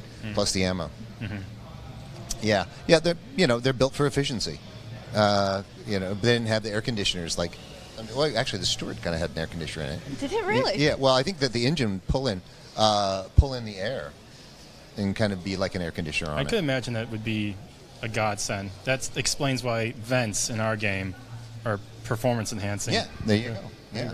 Yeah, it gets really hot in the tanks. Yeah. And it's also why our open air fuming. tanks don't have them. Yeah, and fumey too, right? Like from the exhaust and the gas, or if you're firing live shells, I imagine the smoke from them. Definitely. Yeah. So yeah, done some reenactments. If you stuff and could had fun. own any tank, you personally own any tank without some government body like sending the military after you for owning it, which tank would you own? Ooh. You're thinking I'm going to say Hetzer. And he's going to say Hetzer. 100%. No. Saying Hetzer, aren't you? I don't know. I want that Mark 8. That World War I Mark 8. That thing, The Mark 8. it was like the size of a Tog. It was absolutely cool. I was super enamored. This is one of the things here at the museum that I really did not expect and I'm super surprised about are all the fantastic World War I tanks and vehicles that they have here at the museum. Yes. The Mark 4s, the Mark 8. They absolutely blow me away. And again, thinking about a world where 20 years prior to that, there weren't tanks. It was cavalry, right? There was still, even during the time of that time, cavalry was still your main, form of movement around. So everyone was building and coming up with ideas for a need that has to happen, right? I think that, like on the wall, they have it where Churchill was talking about how the machine gun was a mechanical nuisance. I'm totally misquoting Mr. Churchill, sorry, but they needed to come up with a mechanical Said reason. with more gravitas. Yes, very good. Yeah, but then they needed a mechanical answer to the machine gun, and and the tank was it, right? This armored personnel carrier and weapon system, and the designs just blow me away. Even behind here, we were talking about it earlier. Like every nation was kind of going off into their own blueprint area and building things that they thought the 100%. design and needs were, and then they would come out with these really cool designs. I mean, the Sherman is so much different than the Churchill, which is so much different than the Tiger, or the Italian tanks and the Stormovettas that are coming out. Like each one of these has a very clean, interesting look to them, and then they're just trying them out and testing them and seeing what worked and didn't work. We were talking about the King Tiger back here. Probably the first 3 tanks that ran into a King Tiger, like they died. Nobody got to come back and say, hey, this is King Tiger. We need to figure out a way to deal with it. Like, so then they kind of send more until somebody found out, like, yeah, that's the thing that was killing everybody. We need to go now, figure out how what our counter how do we stop can be. this tank? Yeah, I think with an aeroplane. Which happened a lot throughout history. Somebody would innovate a new tank or even just a new technology, and then everybody else has to come up with their own idea. It's like, it's all human the history in a same nutshell. base idea, but they need their own spin on it. Yeah. It's I like think we that's even what's- do that with some of our own tanks, especially us Brits. Yeah. We decided to try and mount a 183mm gun onto a tank, so There's some weird creatures, and I think that's one of. I love Cold War because it is such kind of like the pinnacle of the tanking experience. But I also love World War II because there is so much variety and so many weird beasts. It's kind of like when there's a sports and there's like the major league versus kind of like the minor leagues. You see some of the most interesting plays kind of in the minor leagues because it is just a little wonky. And they're willing to try things out. They're willing to try things, right? yeah. They're willing to take that risk to get above, and then that could be the thing that's innovative. Yeah. To the point of where it becomes the thing. Yeah. You mean like the M50 Ontos? That was surely a strange design. Tiny tank, 6 gun tubes, and it looks so weird, and yet for some reason it works. Yeah. Maybe that was going to be the next big thing. And then we ended up with these massive tanks of the Abrahams, the Challengers, the Leopards. Yeah. We went from tiny tanks to massive tanks. Yeah. Well, but it's still, again, That KV2 over there is bigger than the KV2, Challenger. KV1. KV1, sorry, It's it's a over KV1. there. Yeah, you're right, it's KV1. It's camouflaged. Her I couldn't eyes see. went like It's glasses. I couldn't idea. KV1, Corrected them. and it's actually, here's a size comparison. Between the KV1 and the next tank over, which is a Challenger prototype, Yeah. there's a BMP1 in the middle. Yeah, I know. That's just like low and low. Yeah, you but can't see the Just chilling BMP there. because it's such a Well, much it's- lower profile. What I'm trying to get is a lot of the main battle tanks actually have a fairly low profile Mm-hmm. compared to some of the World War II tanks. Yeah, there's that Strv over there, right? And then over that side, we have things even like the Covenator, which our players will know. Do you know much about our Covenator yet? No. No, so you've not played the British mediums. No, I'm a new kid. So the Covenator is tier 4 light tank. It leads up into the British medium line and is quite often one of the starter tanks that people pick up once they've finished the initial player experience. Because they go through, they right. look at all the tech trees and they go, you know what, that tank looks cool. So that's lots of fun and a bit of tank knowledge for our players in chat. Speaking of, what are we talking about at the minute? Chat is asking if they even have a KV2. I haven't found one yet. Not here. I haven't found one yet. Yeah, not here. Yeah. And trust me, I've explored. Oh, we will find you. But the With its FE4005 is like the British version of a KV2. In a way, yeah. I mean, like it's In a way, silhouette-wise, right? it Yeah. does fire a massive Hesh round, so in a way. I wouldn't say they're exactly similar, you know. Well, the size. Silhouette-wise, right? The They kind of look and size feel. of the FE4005 Yeah. is just Yeah. okay then. Yeah, it also bucks when fired. When Yeah, it- there's a reason we didn't go any further with the 4005. Oh, it shouldn't do that. Yeah, this tank, yeah, no, let's put that tank away now. That's It's why almost a like when prototype. you're in game and it's not going so well and you go, yeah, okay, I'm going to put that tank down now. We'll leave it in the garage for a bit, and I'm sure chat will agree with me that we've all experienced that feeling before. But yes, so to recap on that last segment, Yep. the Marks of Excellence, we are restoring the original map performance factor. That's Correct. right. For 1 through 3. 1 through And then we're 3. keeping 4 as we have it now. For any of those who may have missed it earlier, you've just heard it again. We are restoring the original map performance factor. That's a talk and a half. And what does that mean? It means that we're going back to like the 2015 numbers. So, Yes. so that's the numbers that you're going to be working with to get the marks of excellence. Yes, the numbers they all know and love and have asked for Yeah. so long now. Good So- things come to those who wait That is incredibly true. and ask for them repeatedly. Yes. So speaking of asking things for repeatedly, I've asked for this repeatedly, and so has chat. Commander Showcase in the garage. I would love to. I would love to put everything in the garage. You know, since you're the man of the hour with the garage customization. So we are looking into stuff like that. We're looking to all sorts of cool, garage prop sort of things, like putting a showcase of the commanders in there. We just have to work out the technical details, how you make it that you can put a whole bunch of human animated characters into the space without impacting the performance too bad. So what I'm hearing is we want to do it. We just need to make sure that it doesn't impact the players.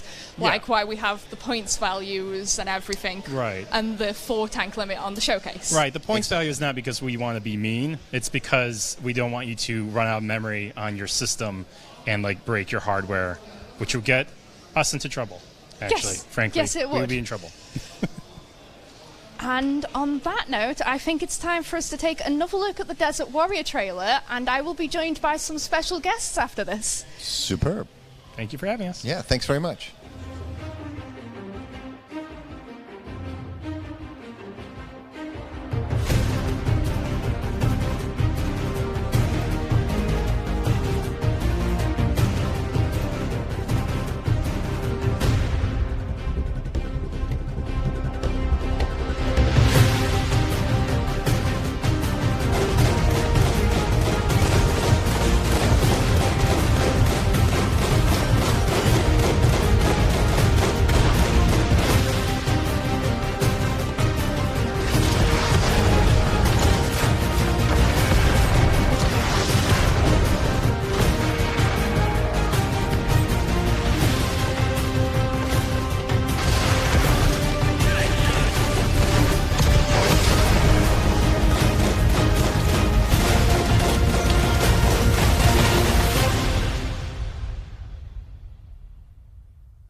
welcome back. Now, these are some unfamiliar faces to quite a few of our Twitch chat and our YouTube chat. So with me, we have Richard Cutland, who is also known as the Challenger and is our head of military relations.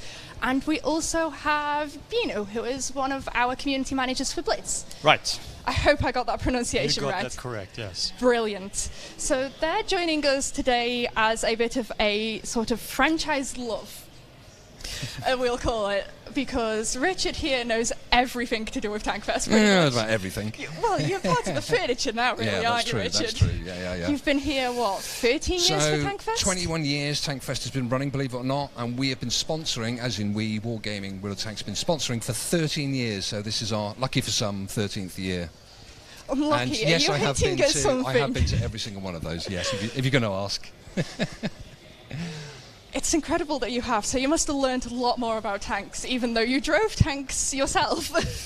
Yeah, well, I suppose, it's odd because the Tank Museum is more than just, the Tank Fest for me, because I did my basic training across the road from here in a place called Stanley Barracks. So when I was 16 years old, my father literally dropped me off outside the gate, and I embarked on my career in the British Army in the Royal Tank Regiment, and this place was here then. But it wasn't anywhere near like this. I mean, there was no VCC. It wasn't like that. There was one hall over there, and there was a lady outside that used to sell cups of tea and things. So much smaller. But it was the place that we came to during breaks to escape from the chaos that is British Army training, or any army training, I'm sure. Chaotic British Army training, I would never have guessed. But just for, in case any of the chat didn't know, which tanks did you serve on? So I was in the Royal Tank Regiment, and I served, my first ever tank was the Glorious Chieftain, which obviously everybody knows the Chieftain, how reliable it was. My first job was as a Chieftain driver. I then progressed in the Royal Tank Regiment, in the Royal Armoured Corps. You do every trade, and obviously the pinnacle for your trade is to be a commander eventually. So I served on Chieftain, then Challenger 1, a bit of a heyday on CVRT, so Scorpion mostly, then went on to Challenger 2, and that's when I finished my Army career on Challenger 2. I'm going to have to catch you at some point and hear all about those days on the Challenger 2. Over a beer or something, yeah. But, you're here for Blitz, Yes. and we hear it's your 10th anniversary this year. It's true, yeah. It's the 10th anniversary right now. We actually had birthday for Blitz like 2 days ago on the 26th. And as you can imagine, there's a lot of stuff going on in the game right now. I mean, until from June to pretty much until the end of August, we're going to have a lot of events and collaborations and giveaways and all that kind of stuff. Yes, Yeah. we did something similar for our 10th anniversary back in February. Ah, nice. Yes, so we're the same age. Yeah, good. But You're saying we're old? I'm saying I feel old at this moment in time, Richard. I'm the youngest one of the lot, and I still feel old. But yes, so you both, your products have both created skins as well for the 4005. Yes. And definitely. I hear Blitz has turned theirs into a literal barn. Yes, it's a hen house. That's pretty much the name, yeah.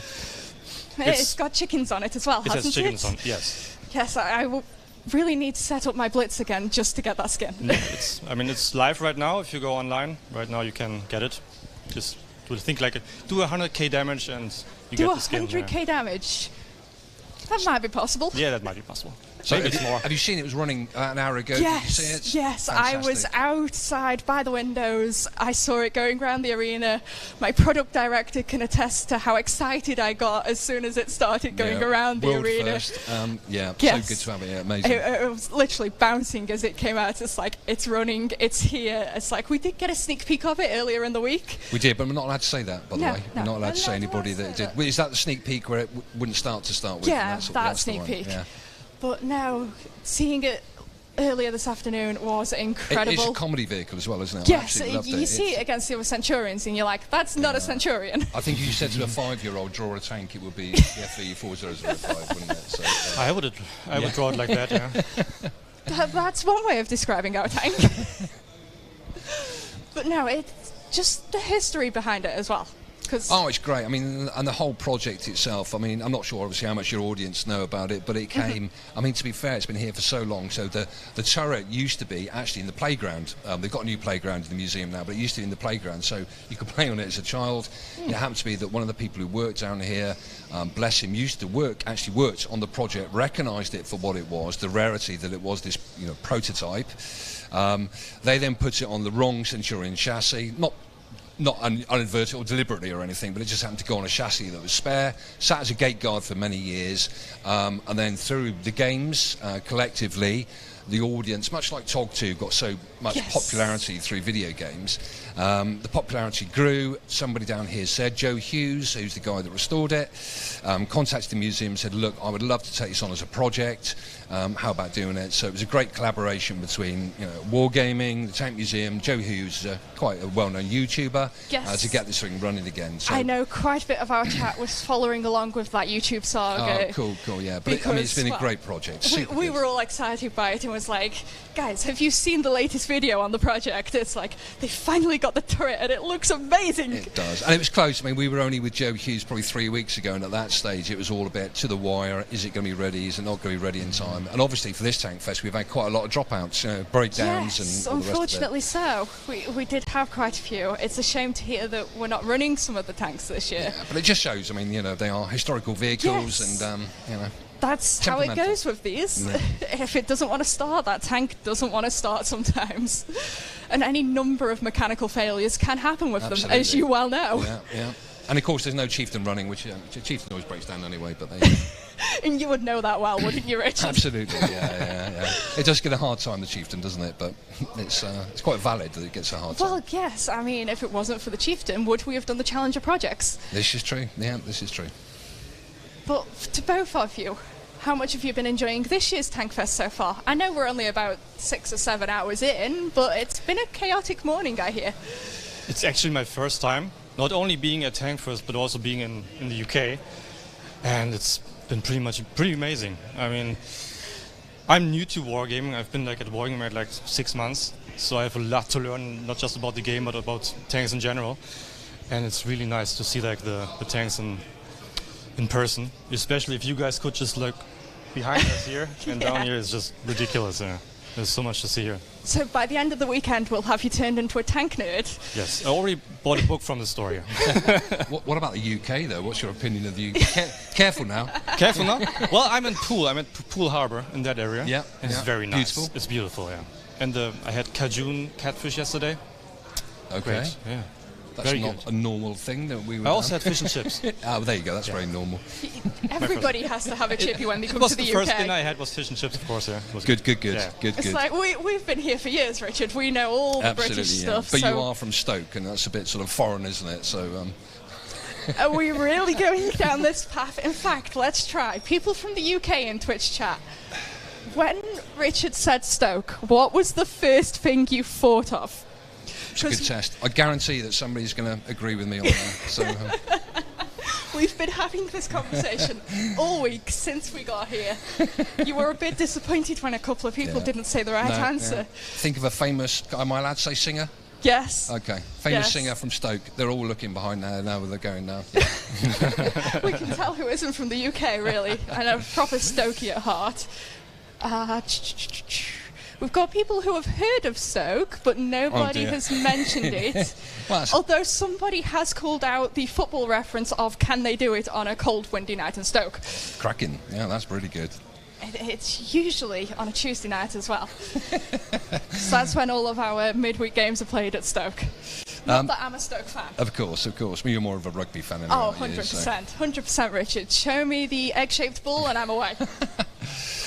But no, still nobody. Oh, wait, no, that bloke from Take That. Is that close enough? Got it. Well done. Took them a couple of minutes, but we got there. And I hope you're going to finish off your live stream with a rendition of Angels or something. So, no. Okay. No. Last time I heard Angels was by a Robbie impersonator, and my eardrums needed a little while to recover. But no, sorry, to answer your question, Tankfest. For us, I mean, it's... It's just, I have to say, when I left the British Army, of course, and got offered this job, it was, I never understood. For 30 years, tanks were my life. They were, we loved and hated in equal measure, working on them, going to war on them, etc., etc.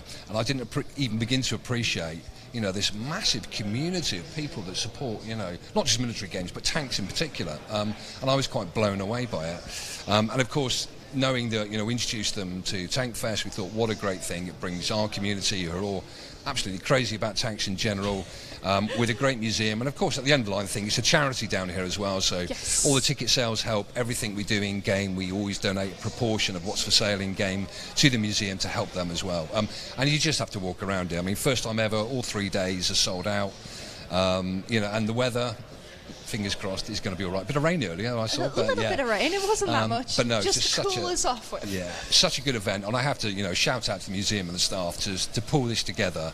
Every is year no as well. mean feat. To change it up a bit, to get the vehicles rotated around. So the staff, the workshop staff, the museum staff, all the volunteers, because there's an awful lot of volunteers that work here, and everybody who brings a tank in as well. And all the private collectors, absolutely. Yeah, without the private collectors, where would we be? As I said, this year's been a bit unfortunate with a number of breakdowns, but that's the nature of the game. The show must go on. The show must go on. The show must go on. Well said. Even with a few breakdowns, the show must go on. But you will be hosting the Sunday live stream? We are, yes. Once again, Sunday live stream. Just putting together some of the content for it. So we'll bring you all of the arena shows. We've got lots and lots of interviews, lots of very special people making an appearance. Can't say too much at the moment. Obviously, there's going to be a lot about the 4005, so we will be meeting up with Joe Hughes himself. We've done some good footage. You'll be able to see it driving, you'll be able to see it inside, a bit of the history about it, and also talking to Joe about the restoration and the ups and downs of putting it back together. Yeah. Because it's such a unique tank as well. Some of the parts we had to completely remanufacture. Yeah, certainly the gun crutch that holds the gun on was completely missing as well, and also the, for want of a better word, the stop at the back that digs into the ground spike, maybe. When the gun fires, it has to be placed down, so that had to be completely made by a fabricator, just working off plans that they got from the museum. So kudos to everybody who's involved in it. It does look It is an incredible fantastic feat that they've done it, and in such a short space of time yeah, as well. Absolutely. A special shout out to all of those who supported it. So, not only you, the players, of course, but also the private individuals donated it. I don't know if you've seen on the back door now, they've got all the names of the people. My gamer tag is on that door. Yours is on, I know yours is on there as well, so well done for donating as well. My family know how much I have been enjoying being a tank nerd for these past 2 years, and it was one of my Christmas presents. So, yes, I will have to find the time at some point to go and find my gamer tag on there. Go and take a picture of it. Yes, and I will be joining you for your stream as well for a small segment. You will be a special guest on our stream, so we are going to roast you. We've got lots of very difficult questions that we're not going to prep you at all with. Of course we will. All about Stoke, I presume. All about Stoke. No, nothing about Stoke. I promise now, nothing about Stoke at all. Are we sure about that? We're sure. I promise. So I will just ask one of your other hosts to be with me instead of you. I'll disappear when you're on. Yeah. Will you be joining the stream on Sunday as well? It's not going to be me. It's going to be Alexandra from the Blitz team. Yeah. Yes. So we will have full franchise representation again for that franchise love. Yeah. Because we do love a bit of getting together as a franchise sometimes, don't we? It is great, yeah. I mean, I have to say, it's the first experience really of everybody, working together and bringing it all to the audience. So, I think it's certainly the way forward, isn't it? Yes, 100%. So that's confirmed. We'll do it all again next year, won't we, Richard? Maybe I'll take a holiday next year or something. So. But then who's going to rib me about Stoke? This is true. Because you are the only person who understands any of those references. But it's been lovely to have you both on. I have the team getting ready behind us to do some more reveals for what's coming in Modern Armour. And I think we'll take another look at one of our earlier videos. I'm not sure which one's coming up, so if our team could just put one off the one, listen to that. It would be grand. As a tank drives past in the background.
And we're back.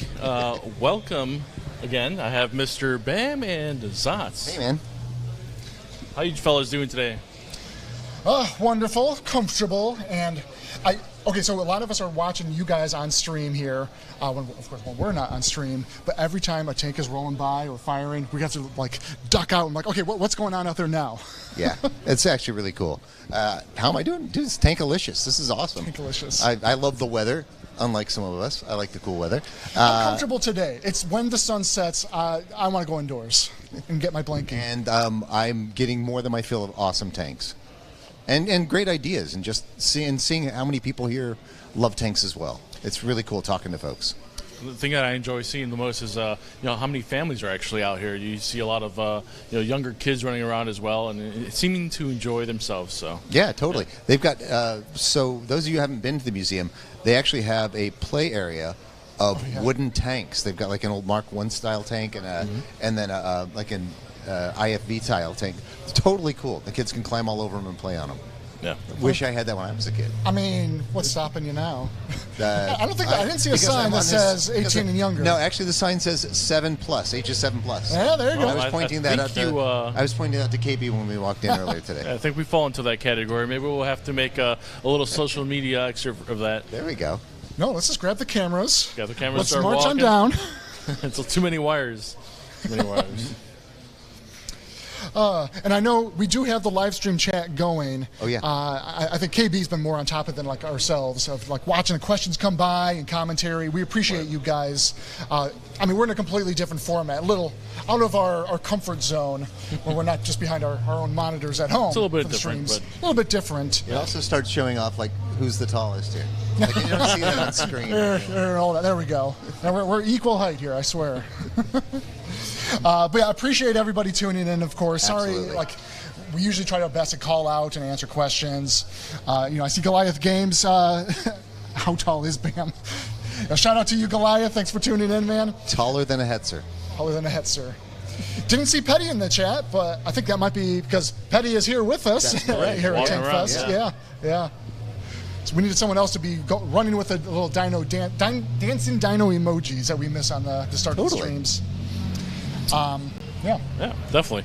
But why don't we go ahead and take a look here at our celebrations that we're doing this year? So kind of taking a brief look at a roadmap. Oh yeah, perfect. We love giving players a bigger heads up.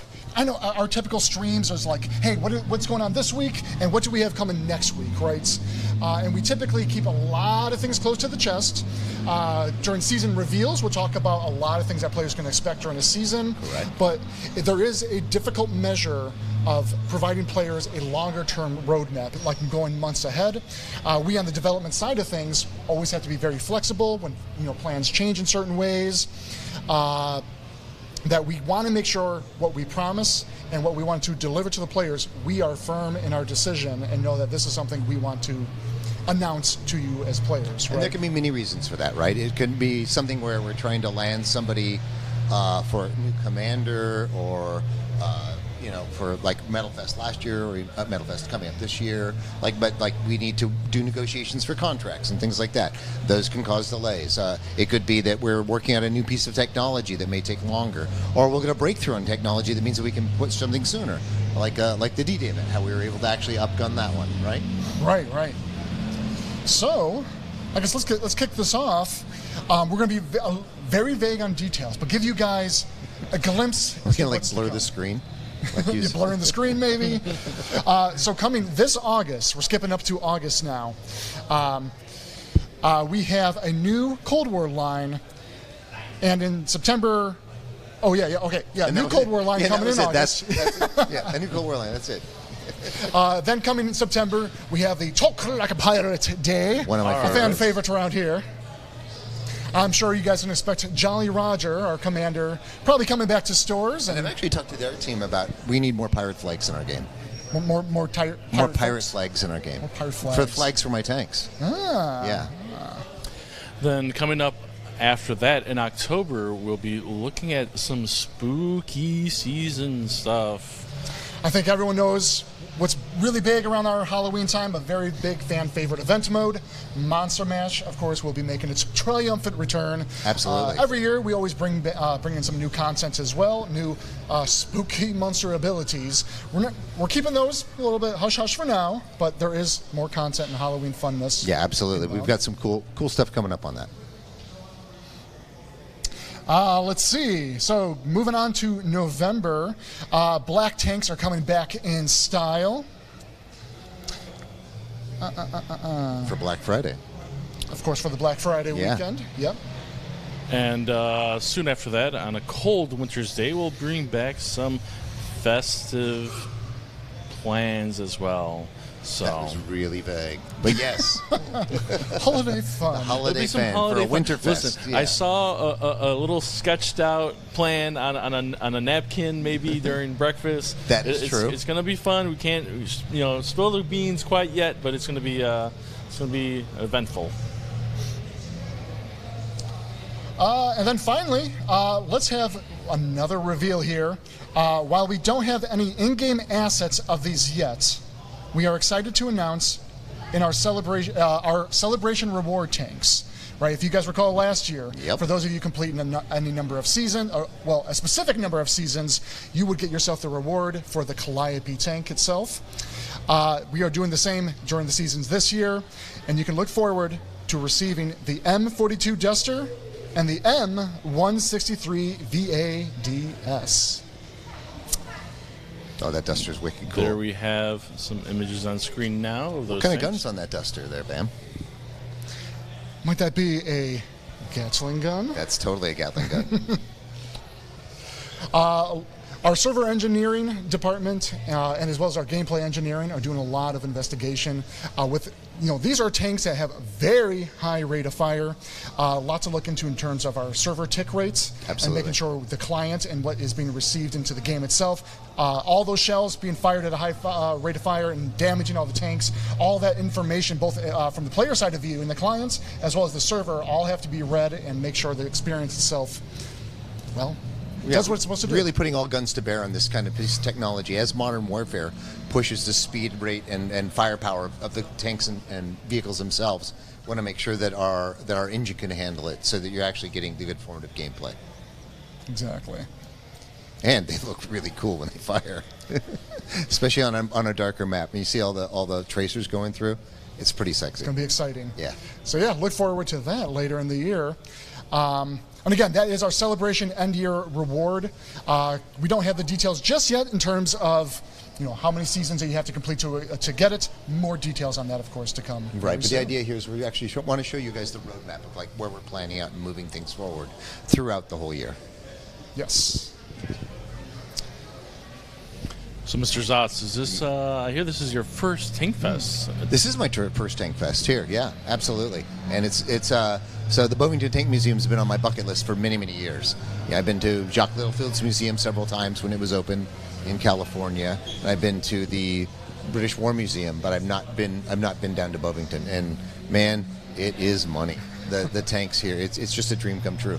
The garage that we're in now, the CCV, like I was talking to our general manager Brian earlier, that there's a certain smell around the tanks, right? It's the diesel, the treads, the things. That's like it's like when I was working on and restoring tanks. This smells like coming home to that. Right. And it's not like when I'm in my uncle's car shop and we're working on motorcycles or cars. It's not the same. It's a different smell. It's like different perfumes, different odors. So I love this smell and the feel of this garage in particular. That's definitely a perfect way of putting it, right? Because it's a little bit of everything. It's like mixing together to give it that unique, tank hangar garage smell. Ode to tank. I think this Ode to Char. This little scent's gonna stick with me, and it's gonna be in my mind whenever I'm in game in my garage spinning my tanks around. This is gonna bring me back to this moment right now. So. Yeah, and that's I like that you brought that up because it's really the realism of the tanks that we're getting here. Right. It's that rumble on your rumble pack. You're feeling it through your feet as those tanks are going by. Right. It's how much smoke's popping up when they fire the guns. Or even though they're firing fake rounds right here, but you get that idea, that sense of could the gunner see for those 2 seconds after they fired the shot, especially in World War II. Right. Did I hit it? I don't know. Is it brewing up? Keep firing until it brews up. that kind of feeling that you're getting here. The audio tracks, right? Our audio team, like Mr. Blewett is amazing with audio, and I know we've recorded so many of the tanks and the tank feels, and I've had discussions with him about that, and like getting those like low bass sounds versus the high squeaking of the clank of the treads to really immerse you into that tank experience. It definitely grounds you into the whole experience as a whole, right? And we were mentioning that earlier, how there's different mics that would be like, put around the tank to capture all these sounds. And Absolutely. Then, that's a good way of saying it. Something we were talking about earlier, and this is not by any means an announcement or a promise, but we're talking about the garage here and how excellent, how awesome would it be if we were to collaborate closer with the Tank Museum and have like garage gear or garage of the Vehicle Conservation Center itself for players to have in World of Tanks Modern Armor. I love this idea. Right? Yeah, modern tank armor, modern garage. There's plenty of spare parts for us here to loot. And Guida, you're listening over there, Yeah. who helped helm a lot of our garage customization and garage gear. Might be something we think on strongly. Would the players love something like that, right? I think it's something we could explore. I know I would, because there's a realism to it, like how they're stacking up the parts, how the things are looking. I'm looking at some cool wooden crates over here. I'm looking at an old ginormous engine. I don't know what it's from. Oh yeah, I was walking through the backfields over here, and it's just like a bunch of engines just piled up, and it's like, this is this engine, this is this engine, this is the maker of this one, and they're bigger than me. So it's definitely a sight to behold, right? Yeah, it's really cool. Yeah, it's a great set of props to be able to set your things up. Even just looking at the garage is a more modern garage, right? The kind of work space and area, the lighting. Also, our team would just go to town on that kind of thing. So I hear, Mr. Zotz, that you love the Hetzer. I do. It's no secret. No secret. It is no secret. And again, I love the Hetzer because I like the idea that, originally it was a 38T Czech chassis, and they took it, when the Germans captured all of those and took the bogey wheels, and they needed to turn around something fast, so they're innovating, and they basically turned it into a tank destroyer. The fact they wanted to put a bigger gun into it meant they had to offset the gun, right? So that changed the whole dynamic. They're thinking on the fly. The battlefields are happening constantly. As we can see, all the different variations of the tank during battle, they're really looking at what's happening in the war, what's needed, what they can afford to build, and then build it. So the Hetzer, it's not heavily armored, but it's very low to the ground. It's sleek. It's it's silent. It's deadly. Yeah. It's really not that tall. It's got that 76 in it, and or 75 L40, sorry, and the angles that the Glacius make up for the lack of armor on it. Right. But really, it's a tank destroyer. We always think about it in the game. You're like, you're not going to YOLO with it. If you do, you're playing it wrong, right? This is a hunter. It's a predator. Right. It's supposed to be out there, hull down, waiting for you to expose yourself, taking those rounds, hitting those shots. Often I'll use HE to pop people's tracks and treads to slow them down. If I can get 2 or 3 more rounds in them, and then I move off. Right? That's that's in game how I like using my Hetzer. But I just also like the Hetzer. It has a great as a model builder and as someone who likes building or painting camouflage. It has great surfaces for that, and really you can kind of show off and big play panels, with those kind of things. It's got the gorgeous big panels. Easy. Yeah. So for lots of reasons, I like that. Definitely. I hear that the name of the Hetzer's somewhat. What does it mean? You said it was. I think the German term is agitator. Agitator. Right. Yeah. And I could totally be getting this wrong, but if I read it right, it's not an official name. It just kind of came up, and I think that General Guderian was talking to Hitler. A lot of the tanks when they come rolling out of the. Out of the office, they get like Jagdpanther or Marder, the Hunter, the Nashorn, right? And nobody really knows where the name Hetzer came from. Like, did the crew give it the name? We don't know, right? At least I haven't found that research. If you guys out there know, I'd love to know. I've never even questioned that. Yeah. That's a good point. Yeah. So I mentioned that earlier that we shot a little video, maybe of you hugging a Hetzer around. I've hugged a Hetzer or two in my life. But you also I'm not ashamed to say it. You also love its big brother, don't you? Oh yeah. So its big brother is known as the Kanonen Jagdpanzer. Yeah. And I believe we shot a little video out there, so I don't know if we could switch to that. Oh yeah, too. Yeah. Zot's here again at the Tank Museum. Here we've got the Canon Jagdpanther. So the cool thing about this is, after the Hetzer was built, all the other tanks had competition to look as sexy as the Hetzer. This is actually a later tier. We play this tier 8 in our game. So if you really love the Hetzer, which I love, of course, I'll run this tank because I like these tiny tank destroyers. Running a 90mm gun, really low slope. You can see where these tank destroyers really come into their own.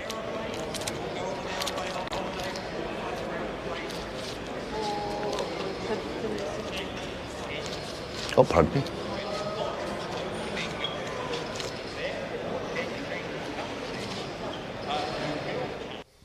You want to talk about that? That little Again, tank pretty cool tank as well. And it's right down here next to us. right there. Right there. In all of its greasy olive drabness. So I'm trying to bring the chat in a little bit closer. Bring in the chat. Bring in the chat. What are they saying? Goliath Games actually, going back to the Hetzer. Hunter with Hounds. I don't know. What do you Would think? that be like Jag? Let's see. Kettenhund is chain hound. So it'd be like Jaghund would be. I don't, my German is horrible, but maybe. Cool. Maybe. Yeah. I like the sound of it. Anybody else have ideas? Tanks Wars rules. And that tank was also about, what was it in the video? You can see it was about your height. It's got a low profile. Again, you know, profile. those that's what you want in a tank destroyer. Something that can't be seen. Well, that one definitely had a bigger gun than that the had a 90mm gun. Yeah. Yeah, definitely bigger. Big booms. You also brought with you some Hetzer temp tattoos. I did. I'm not wearing one right now, but we should have branded them. But we did film footage on it. Yeah, everybody was teasing me, so I made a temporary tattoo that said "Lil Trouble" underneath it. And I was actually, I think you shot it in one of the other scenes. So we've got some copy on it somewhere. Yep. But we should put this on the store. Everybody should have temporary tattoos of the Hetzer. I want one of those. Yeah. It actually looked very believable. If you didn't say it was a temp, I would have been like, I was like, boy, you got a tank tattoo? It's amazing. Yeah, right down here they've got it's one of the booths you can get tattoos of tanks. Awesome. Hella TV. What's a little toy tank on the table? That's a baby tog, isn't it? Stuffed Baby tog. Yeah. Did you get the here at the museum? And Guida. Ah. Got that one, yes. I was tempted. I have yet to go visit the tog today, by I the think way. they had tank slippers. I believe it. I haven't seen it, but I would believe that exists. Well, also on the table, I don't know if you want to show this off a little bit. Oh, yeah, we were talking about the swag and some of the stuff the Tank Museum store sells. Quite a number of us bought our big FV 4001 graphic for the Tankfest. Yeah, man, it's like going to your favorite concert and getting the cool concert shirt. Because you know they're not going to make them anymore. That's that Tankfest shirt.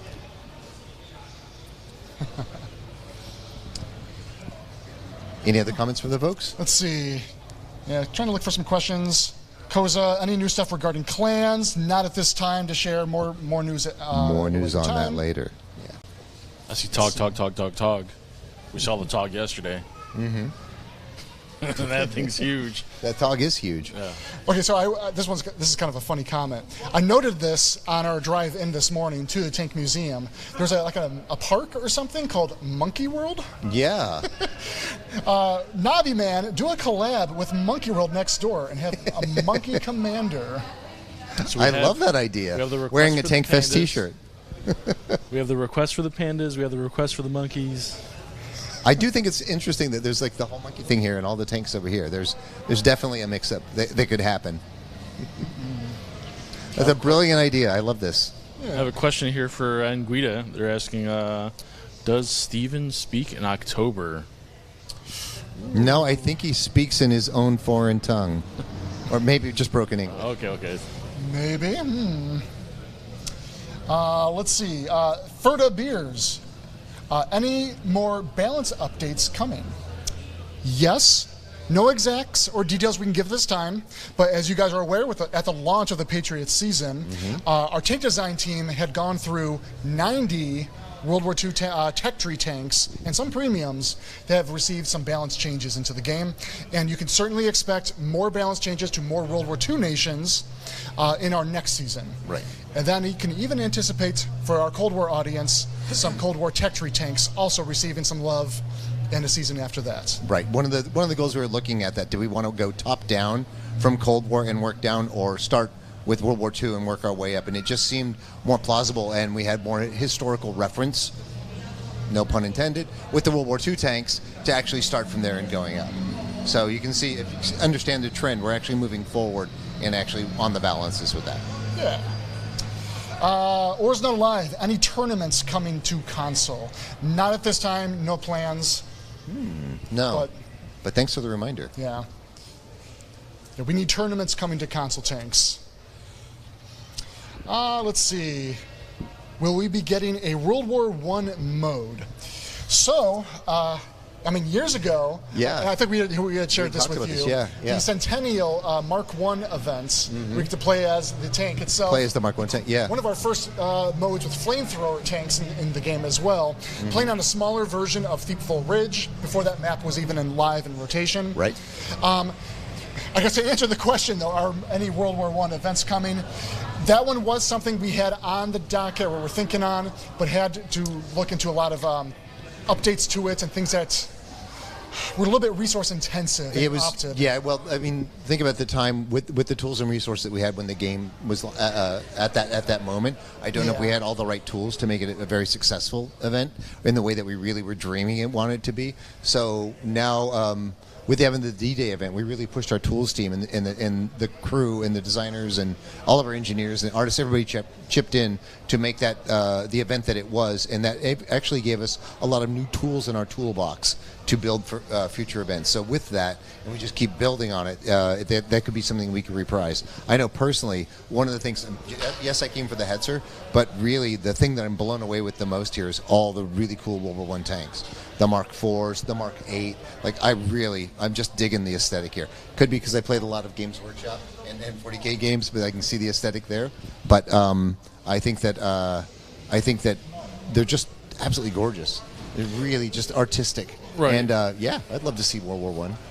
But That's we'll definitely something that I mentioned earlier, is that just the sheer massive size of these, and to put it in better words, fortress on like wheels, right? Like you could see all these guns just sticking out. Yeah, it's definitely impressive. Yeah, you could use the word history. TOG size, and it would be fair. Here's a good, not much of a question, but more of a statement. But I saw it by a few other users as well. Please bring back the 4 to 5 person platoons in the game. We should be much more social, not less. That was from shout out Steampunk Pagan. Thank you for tuning in, my friend. Yeah. We've been talking about this one quite a bit. Absolutely. I was on stream. I in the past number of times, I am an advocate and in support of like maybe bringing back 5-man platoons. I even suggested 7-man platoons. One thing I'm going to stress though, this is not going to be coming back into random battle rotation, like because to keep things competitive and fair and balanced, that was the primary reason that we dialed it down to the now 3-man max platoons. However, you and I, Zats, I'm trying to remember your alias name here.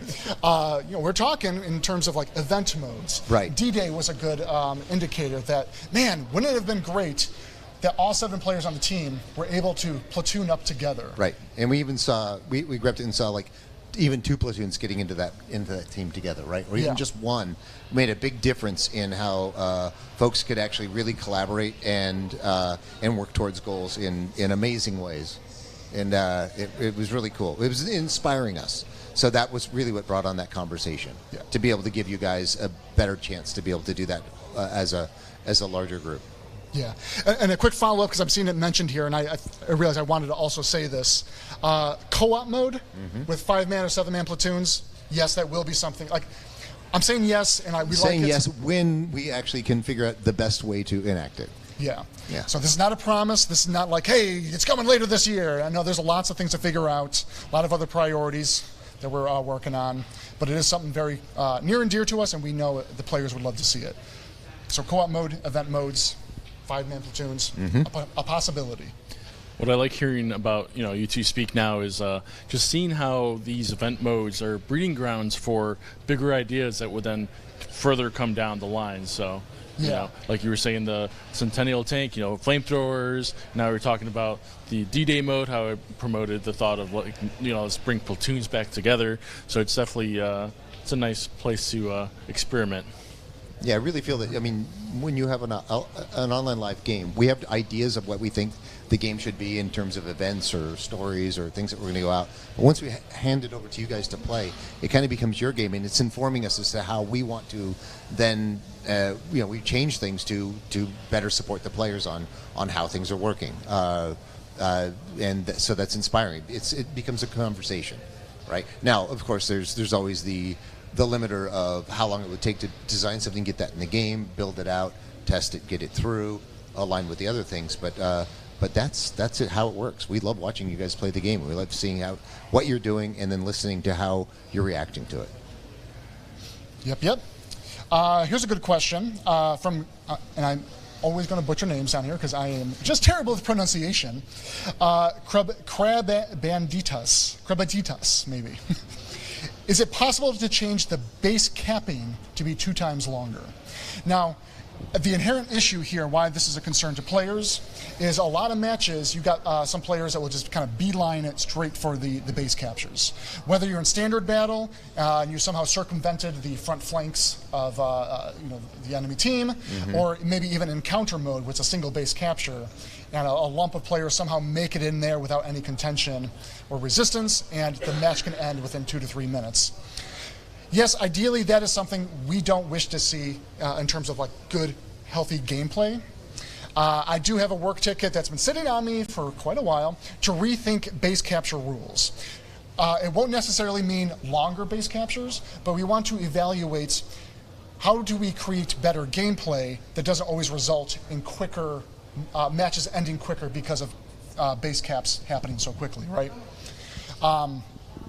This is just kind of shooting from the cuff here, but ideas that we had talked about internally was maybe bases are deactivated or not enabled until a few minutes into the match itself, or after maybe a few enemies have been destroyed, and now it warrants, hey, we are ready to capture the base. Yeah. And these are things that we're also testing out in the events, the PvE events, where we can see how that feels and how it works.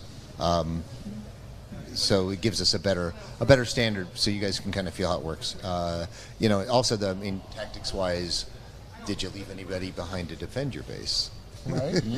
But which is always a mix because you want to go out and get the kills. Yeah. Right. So that's another thing too. Are you getting experience points for defending a base? Are you getting experience points for capping a base? Right. Are you getting those kind of medals for things like that? Right. So incentivizing good gameplay all around and looking about where those sticking points are. Incentivization was something that you pointed out, and we know that's kind of a reason that players go for all the kills in the game, because damage output equals earnings, right? Right. Base capture gets you very minimal XP for accomplishing that. Right. So that is something else we got to think on as well in terms. But of even defending the base, right? Popping the guys that are trying to cap your base. Let's see here. I missed one here. This might be a good one for you, Zats. Mesmo. More historical camos for every nation, please. Yes, please. I'm always talking about camos. I'm actually showing the artists every day pictures of different camos and looking at things and how we can get those in. I love the historical camos. If you have particular ideas or designs for things, not all nations camoed their tanks historically in World War II, or even in modern war. You get different camos and types, but. The bottom line is, yes, I'd love to add more camos to the game and have already started sketching some up. Let's see here.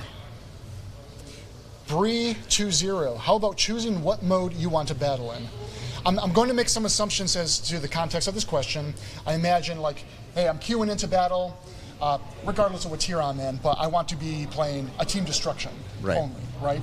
Set some filters, that when players don't want to get involved with a base capture like game mode, sure, that might be a good idea to throw into that. That does bring on a lot of kind of matchmake. That does bring on some matchmake kind of issues to make sure we are still filling out matches with players going into standard battle or assault or otherwise. I mean, it's a good idea. We'll put it on the plate for consideration as we debate this. Yeah, definitely another thing we're talking about is looking at how we can put a voting system in. So you guys can vote up or down on maps, vote up and down for the play styles or things like that can give us great feedback. Again, looking to you guys for that kind of feedback on which maps or things you're liking, right? And a simple voting system is one of the things we're looking at as a way that you can express yourself immediately and directly. I like this one. Someone might be reading my emails a little bit. Let's see. Faultiers. When's the next 7v7 mode?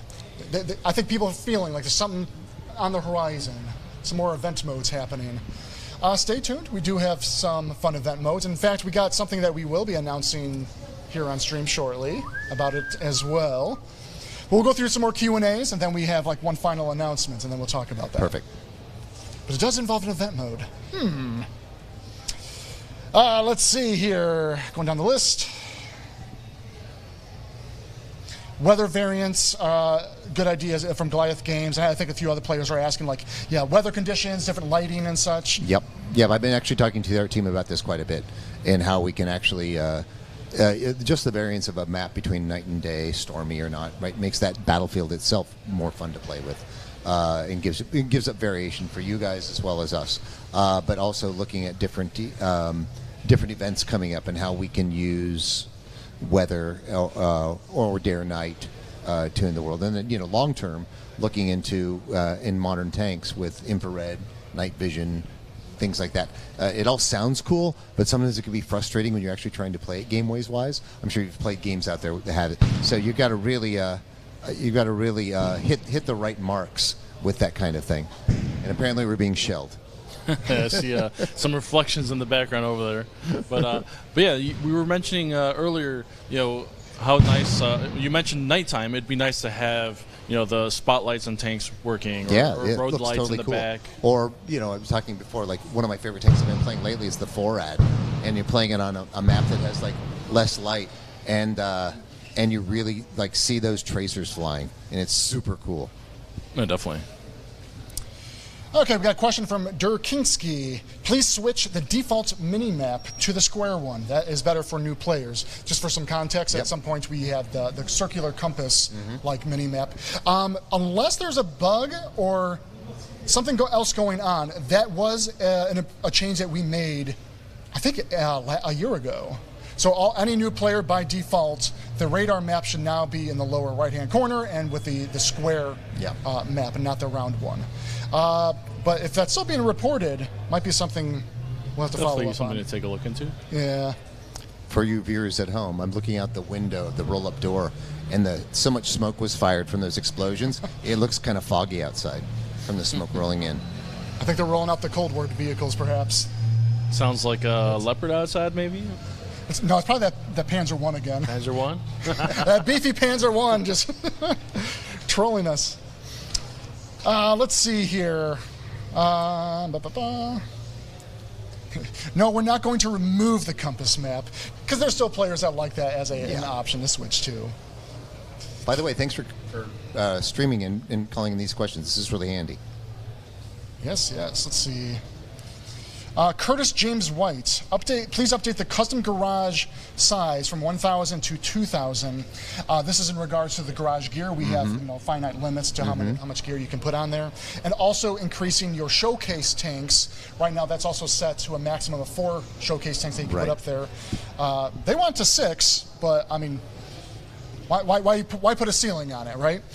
Just know there is a ticket and investigation looking into the possibility of how can we allow players more garage gear that they can decorate into their custom garages, right? Right.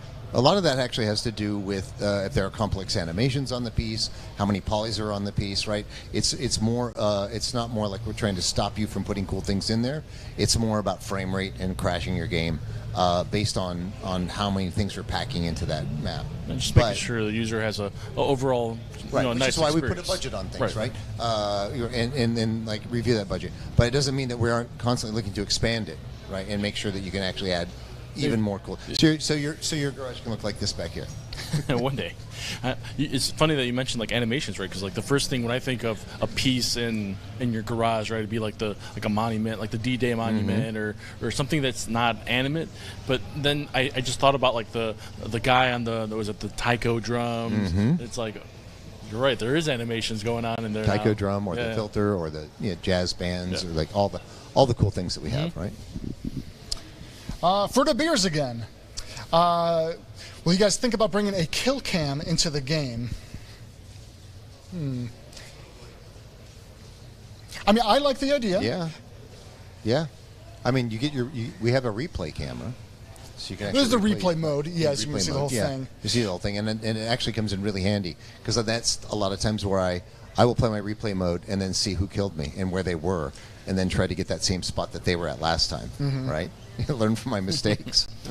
But there's also I'm sorry, go ahead. I think you were mentioning earlier me in my Erac, taking pot shots at you and actually taking out Plague, which was street cred for me to take out the senior tank designer.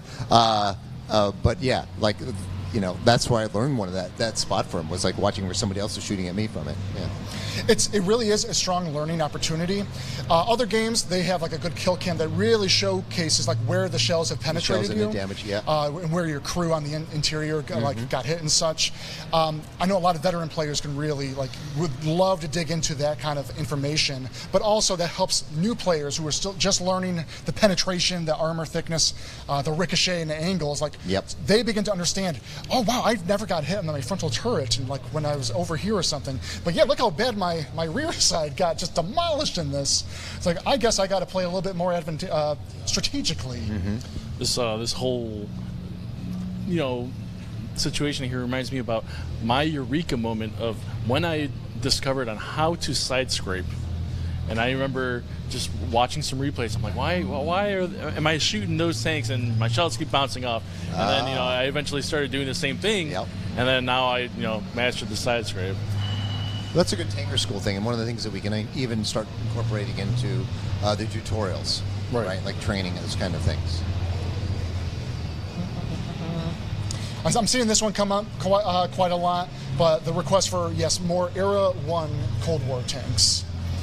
I mean, we'll have to work that out in our tank production schedule. Yeah. If you have suggestions for which tanks that we don't already have in Era 1, right? Because one of the problems is filling in those gaps of things and finding uniqueness enough in a tank and still having something that's balanced in. So, by all means, let us know which Era 1 tanks you think we should add to the list so that we can look at them.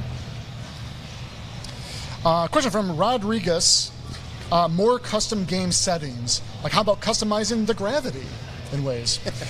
Well, someone wants to get creative and start making some... I like how you're thinking. Yeah, that's interesting. To be honest, custom games, this is something I had vocalized that I would love to see more options for players to tune around and come up with their own rule sets, etc., right? It is, from a development standpoint, a lower priority in terms of pushing a lot of resources and updates to it. But when we can afford it, just know, like from a design and development standpoint, it is something that we're thinking on and would love to provide you, the players, more tools to play the game in more ways. Yeah, because one of the cool things about the custom game thing, right now we have to, you almost kind of have to keep a damper on it because we're trying to work it so that the game doesn't break for you while you're actually working the game. And in custom games, you want to break the game. Like, you want them to do the wackiest, coolest things, right? So it being able to give both filters both ways. Sometimes we put clamps on things to make sure that the gameplay experience when you're playing live doesn't break, that it's hard to untie that to give it to you in a custom game to actually build things. Not that we don't want to do it, but that's why, a lot of reasons why it just doesn't automatically come free. Here's a good one from Kellen. Any plans for better outlines, like what PC has? There are too many effects in the game that obscure the vision, as it were, now. This is something we have been looking at. Don't yet know the scope of trying to implement that into our game. But we've actually been trying different flavors of things and seeing what we like and don't like and seeing how we can make it better. Yeah, and especially they do what works really well is showcasing when a tank is obscured behind cover. Right.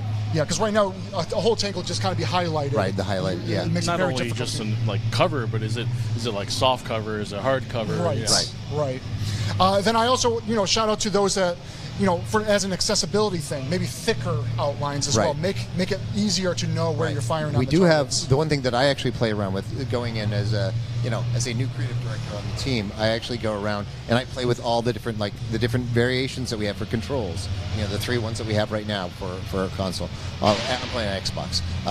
Then going in and actually changing the different colors. Like I use orange and blue as toggles for things, and I actually learned that by watching one of our streamers do it. And I'm like, what are those colors? I'm like, oh, look at this button. So even color variations can help you currently in game. Play around with those. I suggest you experiment with them and see if something works better for you with those settings we have in the game. But it doesn't mean that we're also not always looking for better accessibility. Absolutely, and for just a cleaner overall experience with players. I'm just going to comment. I could not hear a single word that you just said. I think he whatever's said- rolling around Well, out there. hopefully the home But team could. I hope the viewers can hear. I think he said he likes using the purple color for whenever he plays the games for the outlines. No, the orange and blue. Although I've tried the purple, I've tried the green and red. Like I've tried all of them, right? And I kind of landed light. Right, I've been playing with orange and blue because it just seems to, for me, read better. Right. I'm usually using the purple one myself. So. Yeah. If you're orange blue colorblind, don't do what I do. All right, another good question, and I want to provide some context with this one as to why this had changed in the game, and then follow up with how we'd like to handle it in the future. Question from Boss Paul. Can you bring back the few seconds at the end of the game that allows players to send out their radial chats like GGs, right? For context for you, Zatz, yeah, we used to have that. Right. The reason why it was pulled was the kind of uncertainty toward the end of a match when the timer had ended, like you get captured at a base. There's still a few loose seconds, like maybe 3 to 5, that can still happen, allowing for like okay, who actually won, Right. or the people are still capturing another base, right? Calculate. We have to make sure that all the calculations are in. Yeah. So that's the reason why it changed. We had a firm stop. So once a base is captured, the game is now declared done, and the winners are it's very clear. Mm-hmm. Now, to your point, to the question, I should say, that is something we also want to return to some capacity, allow players to still do their radial callouts. An unintentional circumstance that happened with the D-Day mode, just because it was a very heavily scripted event mode, when you captured that final HQ base at the end, there was, in fact, players were still able to drive around and still fire at some last remaining tanks. And we're like, well, wait a second, did we just inadvertently bring back the GG callouts that you can do? Call-out moment. Yeah. Which is funny because when we were trying to do the speed run, right, to see if we could do it faster than our community, And we couldn't. we did for a hot little minute, but yeah, eventually we couldn't. We found out that the timer kept running. We're like, wait, stop the timer, stop. We won already, But yeah. Got another garage customization related question. Sunshine Girl, will there be tank adjustments for showing off your showcase tanks in the garage, such as raising or lowering the barrel or turning the turret? Oh, that's kind of neat. That's a good one. I mean, I'll say it's certainly on the docket of something we'd love to deliver. Yeah, on, the answer is cool. I don't think we've actually looked at that yet, but that's a great idea. I believe this was kind of proposed to Angita at some point in the past. It's like, it's a great idea. And it's just a matter of okay, how do we scope it out, and when can we? My mind how it would happen, right? Yeah. I'd love to be inside a tank and aiming in VR from Steampunk Pagan. Yes, please. Did you guys see the video? It was just a group of guys. I don't think it was devs. No, that just did a simulated version in Watt PC. Yeah, absolutely. They had the VR going on. They had a loader. The guy was actually using a crank to hand crank to rotate. I used to, in reenactment, I would command a 222, and to turn the turret around, you had to actually do the hand crank, which is, I can tell you, much slower to turn a tank than a Greyhound can drive across your field of view, because I could never hit those things. But yeah, they had that. The loader had shells that were like Mountain Dew. I really that's why it's it's a Tiger tank. Use the Mountain Dew. It's a Sherman. Use the Dr. Pepper. They had different rounds. It seemed to me, but it was really cool. Not to get morbid here, but there was the one thing that wasn't like simulated well in that crew injury. Anyway, Well, somebody had to drink all that soda. Let's see. Will you add a ping mechanic to mark enemies? Question from Ozma Live. So instead of being like, I can almost see this also working with like True Vision and Cold War. You see a target that is outside of your spotting range, Right. and you can ping and like keep them like lit up or something. But there's also value. Oh, I thought you meant like marking them for the team. Well, that's what I was going to say as well. For World War II, Right. you can still like even keep them marked. Like, Right. hey, please, Right. someone really Right. focus target on this guy. We mark, well, I mean, currently on the map you can mark Yeah, areas. call-outs. You can do call-outs or mark Yeah. areas, but not specific tanks. To me, that does feel more Cold War. Yeah, it's interesting. It's an interesting idea. Mesmo customized the game HUD like reticles. I can make a quick comment on that because we are still thinking. We know that is something a lot of players were requesting, having like the old HUD visuals in the game that we used to have, of course. Bring those back, or we have folks that actually want to move things around on their HUD. I've worked in MMOs where we've had that before as well. There are some complexities, and I mean, just know, here's the firm answer I'll give. We are still looking into it, would love to deliver. No timetable to give at this time. But some of the complexities in terms of allowing more customization to the HUD, we have to be very mindful of all new mechanics and systems that would impact the HUD. And Right. now we are creating additional work to do support for all the different kind of HUD types. Correct. Yeah. So the answer there was no, but there's reasons why. A lot of it has to do with our code and how we're setting things in. As we move forward and build more tools for the code, then we can kind of reassess that. Okay, I know we only have a few more minutes here, and we'll make our kind of final announcements. And I think we still have Twitch drops going as well, yes? Yeah, definitely. Twitch drops are running throughout this entire stream. So sweet. Yeah, make sure you go ahead and check your Twitch drops. So you have to go claim them. And then, No, we don't they'll get be to on your do account. that. Question from Lichlord, 1983. Can we get a team health bar like that is present on World of Tanks PC? So what this is, you can see a whole health bar, and it's not right now. You can see how many tanks are still left, Right. but sometimes you never know when there's like 5 tanks left. But they all have like this much armor left. Right, something like that. Yeah. Overall team health pool.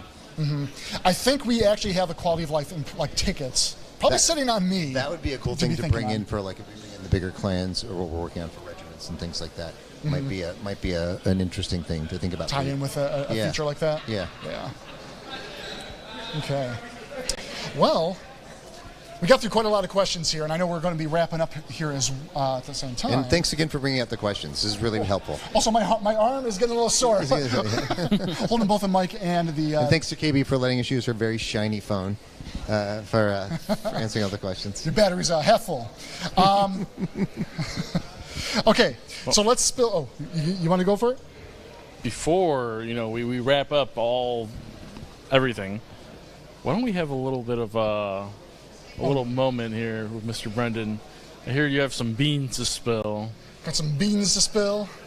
All right. Well, as you guys know, we here. This is a map-related reveal. The Community Map Initiative. We've done this a few times. We've done 3 different community maps where we worked with you as players, developing a map from scratch, and then even getting that map while it is still in development into the game via custom games and also via like an events battle 7v7. Remember, we teased that a little You guys wanted all that stuff. Now we're giving it to you. It's all coming back now. It's all coming back. Vineyards, if you guys recall, was our first community map. Hellfire Pass was number 2, where it was a rework of Scorpion Pass. Right. Number 3, in which we launched just earlier this year, Azure Coast. Now we're up to number 4. And we have some reveals to show you guys. It's not quite ready for the servers, but we do have some work in progress images. Yeah, I think we have some cool work in progress shots. So to let you guys know, before we actually put it up in the servers, we're actually playing these pretty much daily, if not 3 days a week. or as we make changes to them. Nick Matei is the level designer on this, and working with our art team, already doing some really cool stuff. So yeah, we got the picture up there. Got any other teasers? Heavily inspired of U.S. Southwest. Yeah, you can see there might be a little bit of a nuke missile arranged on that rock there. We are going with a bit of maybe a test site theme. Right, very like southwestern USA vibes is what I'm getting. I like it. Yeah, again, this is a community map, and you guys voted on ideas and stuff for the map and gave us really good feedback. I'm super excited. We've been playing this map for a while. It's going to have a couple of cool gotchas in it, some neat surprises you can get. It's the thing I like about bringing in Western maps. We have all these desert maps in the game, but finally we can have one with cactuses in it. And oh my God, the art team's so excited about that. So, not coming this season. Yeah, correct. Next season, I had to correct myself and remind where we are at in development. Next season, you guys can expect a 7v7 events mode where the map will be playable for you guys, because we need not only your commentary, feedback on how you think the map could be improved, but it also helps us to use map balance data and then win rate data stats to know where are good, fun points that are working well in the maps, where are things that are a little bit more like, hey, nobody's going in this direction. What rocks you got stuck on, because I got stuck on it. We got a great screenshot of me just like face down stuck in a map during intense. And we fixed it, but yeah, it was awesome. And the current going plan is after we debut the map in its 7v7 event mode, we will also provide it for you guys at your own leisure to check out the map in custom games. Right. Some of the early on goals for this map in mind, because we know for our Cold War audience, we need to get more maps in there. And not just more maps, but bigger maps. Biggened maps, yes. And biggened. I believe we set up this map to be a 1.4 kilometer squared map, which is on par with, say, Desful and Kalbong. But there is also plans, our level designer will be creating a downscaled border that makes us viable in World War II as well. Exactly. Yeah, so the goal here is, as we move forward in building maps, we're very cognizant of building larger maps for the Cold War thing, but making sure that the game design within parameters of a portion of the map will also work very well for the World War II maps. Yeah. And a quick call out. I happened to notice this because your name came up in pink on the text chat. Old Wolf, Area 51 would be a good name. Ooh. Well, it's funny you say that, because I think the map might have some out-of-this-world Easter eggs hidden around it. Yeah, I believe in Steven. But yeah, a few experiences trying out this map. I thought you were going to talk about UFO experiences, like abductions. My experience being pulled up by the tractor beam. This map probably has some of the longest sightline ranges that we have in the game, which Cold War really needed. And needed much more very long-range distance gameplay. Right. Because it is very much a nuclear test site kind of setup and theme we're going for. There very much will be I won't even call it a large crater, but just a tremendous, enormous crater in this map, which offered some awesome gameplay. We're taking kind of a hold-down position behind some of the rock outcroppings on one side, and you're firing over the crater at the enemy team on the other side. But you also get to look much further down, like upwards of like 500 meters away, stopping anybody trying to encroach on your position. Yeah, it's a fun map. We're getting some good gameplay styles out of it. It's got some great POIs. The art team's having a really giggling fun time build out these things, and they're coming up with cool ideas that actually also help the gameplay, because that's kind of how our team works, right? It's not just the designers designing. We are actually all putting together, the whole team collaborates. We get company play tests, and we get great feedback that improve the game and the gameplay, but also, again, to you, the community that's helped us design this map and come up with the idea. Well, to be fair, this is the first they're seeing this map. Ooh. So this will be yes. Oh, I thought that. Oh, we hadn't revealed it yet. Debut. So when it comes out, and we will run it in the live battle, and then bring it to the custom games, and then in follow-up streams, we like to present to the players like, hey, here's how the map is going. Here's some of your feedback. Didn't the community come up with a theme for it? Tasking? No, this one was internal. Okay. But it was something that came up when. So let me back up here a little bit. A little over a year ago, we asked a player for what would be community map number 3. Right. Right. And there were ideas pitched about a U.S. and like more desert maps and such. Right. That's what. That's what I was riffing off of. Okay. Yeah. I was just looking back on those notes. Like. Right. Yeah. But yeah, the plan. Next season, you guys will have a lot of time to check it out, and then we take in a lot of that feedback. And pending our dev time, of course, we'd like to, in the next season, apply some updates to it based on the feedback, and roll it out again for another event battle, or maybe just updates into the custom games. Yep. And season after season, you'll see it kind of build up. And at a certain point, we do have to cut the rope a little bit. Like, all right, guys, it's going into full production. We want to get this kind of wrapped up. And then we'll make its official debut sometime next year. Yeah, absolutely. The goal here is that give it a couple of passes, get the feedback, but still keep it the scope into time of the gameplay of the map that we want, and then that way you can all enjoy it. But that feedback requires you guys playing that game, right? So feel free to jump in there and play the map and give us feedback, because that's how we're going to know how we can tune it to your best needs. Radioactive camo. Yeah. I'm seeing a lot of Steven and Alien Nice. shout-outs. I think that the players are very aligned on our kind of brainstorm. Well, we did do the hazmat Hal. It's like a perfect fit in for the map. Yeah. Yeah. So there you have it. There is our next community map number 4. Perfect. That's awesome. But that's not all. We also would like to announce that Twitch drops will now be making a little bit of a change now. It will be weekly. So Nice. It'll be a weekly thing, and the Twitch drops rewards will be changing periodically. So more goodies for all of our players, So I like that we appreciate our players. yeah, definitely. I'm sure a lot of our players will be appreciative of this as well. But that's not all. Keep watching this whole weekend for your favorite creators to keep getting more rewards, including another a batch of Tankfest camos. So Yep. keep watching. Because I love camos. And as a reminder, make sure to go on to your account and claim those rewards. Otherwise, they won't be added to your account. So Good call out. What else we got? That pretty much closes up, doesn't it? I have a feeling another tank demonstration is about to start. It's been a bit quiet, but I see a lot of Yeah, you folks definitely here in the you BCC. see as we're like on the second floor panel here, looking down, and you see an ebb and flow of like people coming in. All of a sudden, they're just all gone, and you're like, is it zombie apocalypse, free ice cream giveaway, or tanks? Take your pick. But it's a really interesting flow. But everybody here is so happy. It's really cool. I'm super excited being here. This has been on my bucket list forever. If you get a chance, it's really, really a fantastic experience. The staff here, everyone's knowledgeable. Everyone's really keen on talking to you and selling things. The folks that come here for the Tank Fest, there's model teams, model clubs here showing off the model tanks they're doing. There's people from every age here.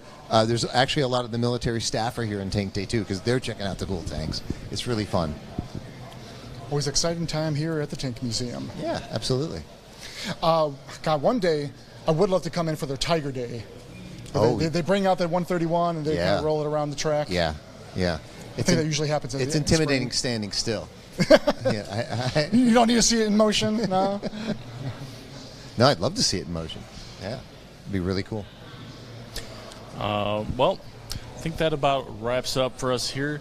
I would like to say thank you very much for everyone watching from the entire World of Tanks Modern Armor team. Thank you. We couldn't have done it without you. Keep watching, and you'll be getting your rewards. So go ahead and check that out in your account. Absolutely. And thanks to you guys again for tuning in. It's really important. And thanks to all of our crew here that make us sound good and our mics are working. Yeah, thank you very much for everyone supporting us behind the scenes. In addition to make sure to check out the stream from our friends at World of Tanks PC at 12:30 British Standard Time.